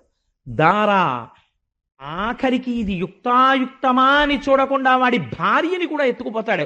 హయా, గుర్రాలను ఎత్తుకుపోతాడు. సువర్ణ, ఎత్తుకుపోవట్లేదండి. కారు పార్క్ చేస్తే ఎత్తుకుపోతారు, స్కూటర్ పార్క్ చేస్తే ఎత్తుకుపోతారు. కారు పార్కింగ్ ప్లేస్ లో మీరు కారు పెట్టి అపార్ట్మెంట్ లో పడుకుంటే టేప్ రికార్డర్ ఎత్తుకుపోతారు. హయం అంటే నాకు గుర్రాలు లేవు కదండి, కలిపురుషుడు రావనక్కర్లేదు. గుర్రాలంటే కారులే, వాహనం కదా. అందుకని హయ సువర్ణాదులను అపహరించు. బంగారం అనేటటువంటిది ప్రాణం మీదకి తెచ్చేస్తుంది. ఎక్కడ వరకు ఎందుకండి? ఒక పిచ్చి తల్లి బ్యాంక్ ఎంప్లాయీ ఒంటి మీద బంగారు నగలు వేసుకుని వెళ్ళడం ఆవిడ సంతోషం అంతే. ధర్మబద్ధంగా ఆర్జించుకున్నటువంటి 4 నగలు వేసుకుని బ్యాంకుకి వెళ్ళేది ఆవిడ. నేను ఆ మధ్య చదివాను ఇక్కడ రాజమండ్రి దగ్గరలో ఒంటి మీద బంగారు నగల కోసమని ఒక పండగ నాడు ఆవిడ తల పట్టుకుని ఆటో రాడ్లకేసి కొట్టి కొట్టి చంపేసి నగలెత్తుకుపోయి శవాన్ని తీసుకెళ్లి కాలవలో పారేశారు. కలిపురుషుడు ఉన్నాడు బంగారమునందు. చంపేలా మూలఘాతి నాశన. వ్యాసుడు అబద్ధాలు చెప్పవలసిన అవసరం వ్యాసుడికి ఏముందండి? దాన్ని ఆంధ్రీకరించవలసిన అవసరం పోతన గారికి ఎక్కడుంది? మీకు అధర్మం కలిపురుష లక్షణం స్పష్టంగా కనపడుతుంటుంది. అందుచేత బలవంతుడగువాడు బలహీనుడగువాని పశు దార హయ సువర్ణాదులను అపహరించు. అక్కడతో అయిపోదు. చార జారాదులు సంచరింతురు. జారత్వం చేసేవాడు సిగ్గు లేకుండా చెప్పుకుంటాడు. అందరూ ఉంటూ ఉండగా రెండో భార్య దగ్గరికి ఎడతాడు, మూడో భార్య దగ్గరికి ఎడతాడు. నాకు 2 భార్యలని చెప్పుకుని దుష్ట సంగము వలన మంచివాణ్ణి పాడు చేసేస్తాడు. కాబట్టి ఏమైపోతుంది? అదొక స్టేటస్ సింబల్ అయిపోయినా ఆశ్చర్యం లేని రోజు వచ్చేస్తుంది. కాబట్టి ఎటువంటి స్థితికి వెళ్ళిపోతారు అంటే జార చోరాదులు సంచరింతురు, ప్రజలకు అన్యోన్య కలహంబుల ఇల్లు. నిష్కారణంగా ప్రజలు దెబ్బలాడుకోవడం మొదలెడతారు, పైన అదుపు చేసేవాళ్ళు లేడు అన్న ధైర్యంతో. కాబట్టి ప్రజలకు అన్యోన్య కలహంబులని ఇల్లు. వైదికంబయ్యున్న వర్ణాశ్రమాచార ధర్మమెల్లయు కూడా తప్పిపోవు. వేదము చెప్పినట్టుగా ఇంతకాలం ఉన్నటువంటి ధర్మం అంతా తప్పిపోతుంది. తప్పిపోగానే ప్రజలు పురుషార్థములలో మొదటి దాన్ని వదిలేస్తారు. ధర్మాన్ని వదిలేసి లోకులిక మీద అర్ధ కామంబులందు సంచరింప. ప్రతి వాడికి డబ్బు కామం, డబ్బు కామం, డబ్బు కామం, ఈ రెండింటిలో తిరగడం మొదలు పెడతాడు. మొదలు పెడితే ధరణి నెల్ల వర్ణాశ్రమాచార ధర్మంబులెల్ల లుప్తమైపోవు. ఎక్కడా వర్ణాశ్రమాచారాలు అనేటటువంటి ఉండవు. మర్కట సారమేయ కులము మెరపుత్ర, కుక్కకి కోతికి కొడుకుట్టినట్టు అయిపోతుందిరా. సమాజం అలా అయిపోతుంది, భ్రష్టం అయిపోతుంది. ఎంత పని చేశావురా? పరీక్షిత్తుని కొట్టి సమాజాన్ని ఇన్ని ప్రమాదాలు తేవడానికే కలి నీ చేత ఇలాంటి శాపం ఇప్పించాడు. నువ్వు క్రోధమునకు వశుడవైపోయావు. ఎటువంటి శాపం ఇచ్చేసావురా? ఎంత పొరపాటు చేసేసావు అన్నాడు. కానీ పరీక్షిత్తుకు అందిపోయింది ఈ వార్త. మహానుభావుడు ఇంక నేటికి 7వ రోజున ఎలాగో శరీరం విడిచిపెట్టేస్తానని, ప్రాయోపవేశం చేస్తానని గంగ ఒడ్డుకెళ్ళి ఆ తూర్పు దిక్కుకి కొసలుండేటట్టుగా దర్భలు పరుచుకుని ప్రాయోపవేశం చేసి ఈశ్వరుడు యందు మనస్సును నిలబెట్టి ఒక మాట అంటాడు. ఎందుకు గంగ ఒడ్డుకి వెళ్ళడం అంటే, అమ్మా అని పిలిచిన నిన్ను పొమ్మా అని ముక్తి కడకు బుత్తువట. లెమ్మా నీ రూపముతో రమ్మా నాకెదురంగ గంగ రమ్యతరంగా అంటాడు. ఎంత గొప్ప పద్యం అంటే నిజంగా పోతన గారికే చెల్లింది గంగ మీద పద్యం రాయడం. అమ్మా అని పిలిచిన నిన్ను ఎవరైనా నీ దగ్గరికి వచ్చి అమ్మా గంగమ్మ అంటేట ఎంత అనుగ్రహిస్తావో తెలుసా? పొమ్మా అని ముక్తి కడకు బుత్తువట. ఇది గంగా స్నానానికి గొప్పతనం. పోరా, ఇది తప్పులు చేస్తే తీసేసాను నీ పాపాలు, పో మోక్షానికి అని పంపించేస్తావుట. అమ్మా నాకు టైం అయిపోయిందమ్మా, శాపం పొందేశాను. లెమ్మా నీ రూపముతో, అమ్మా ఒక్కసారి నాకు దర్శనం ఇవ్వా, లెమ్మా నీ రూపముతో రమ్మా నాకెదురంగ గంగ రమ్యతరంగా, ఈ తరంగములతో వచ్చి నీలో నన్ను కలిపేసుకోమ్మా అని గంగ ఒడ్డున ప్రాయోపవేశం చేశాడు. ప్రాయోపవేశం చేస్తే పరీక్షిత్, ఎవరు యాగం చేస్తే దేవతలు వచ్చి కూర్చున్నారో అటువంటి మహాపురుషుడు శాపగ్రస్తుడై ప్రయోపవేశం చేశాడు. ఇప్పుడు ఈ సన్నివేశం చూడడానికి ఎవరు వచ్చారో తెలుసా అండి? గౌతముడు, అగస్త్యుడు, విశ్వామిత్రుడు, వశిష్ఠుడు మొదలైనటువంటి ఋషులందరూ వచ్చేశారు. ఎందుకు ఇది చూడడం? వాళ్ళకైనా సరదాగా ప్రాయోపవేశం చేసి చచ్చిపోతుంటే చూడడం కాదు. పరీక్షిత్ నిర్గమించగానే కలి విజృంభణం ఎలా ప్రారంభమవుతుందో చూస్తున్నారు. ఇంకా ఎంత ఆశ్చర్యం రా! నిన్నటి దాకా స్థానం లేని కలి బంగారం ఇవ్వగానే కొట్టేశాడంతే, మొత్తం ఆక్రమించేస్తున్నాడు. ప్రారంభమైపోయింది రాజ్యంలో ఎక్కడ చూసినా. ఈ ఆశ్చర్యాన్ని చూడడానికి ఈశ్వర శాసనం ఎలా ఉంటుందో, ఉత్తర క్షణంలో ఎలా మారిపోతోందో లోకం, పరీక్షిత్ వెళ్ళిపోతున్నాడని, ఇంతటి ధర్మమూర్తి నిర్గమించేస్తున్నాడు అని చూడడానికి అందరూ వచ్చి కూర్చున్నారు. అందరినీ అడుగుతున్నాడు, ఏం చెయ్యని ఇంకా ఈ 7 రోజులు నేను ఏం చేస్తే మోక్షం పొందుతానని. ఆ ఆర్తి ఉన్నవాడు ఇంతటి పని చేసేసాడు. ఎంత చిత్రం చూడండి! ఇంత ధర్మం ఉన్నవాడు ఇంత అధర్మమైన పని చేసేయడమా? కలికి ఇంత అవకాశం ఇస్తే అంత ప్రమాదాన్ని తెచ్చేశాడు. ఇది వాళ్ళందరూ చూడ్డానికి వచ్చిన ఆశ్చర్యం. కాలోహి దురతిక్రమ, అతిక్రమించలేకపోతున్నారు. ఏమీ ఈ చిత్రం! ఇంతటి స్థితిలో కూడా ఈశ్వర పాదములు పట్టుకున్నవాడు మాత్రం చెక్కు చెదరట్లేదు. ఇది చూడ్డానికి వచ్చి వాళ్ళందరూ నిలబడ్డారు. నిలబడితే అక్కడికి ఒక ఆయన వచ్చాడు. 16 సంవత్సరముల వయస్సు, మంచి యవ్వనంలో ఉన్నాడు. నల్లటి జుత్తు, ముఖం మీద చిందరవందరగా పడిపోయింది. ఒక కౌపీనం పెట్టుకుని ఉన్నాడు.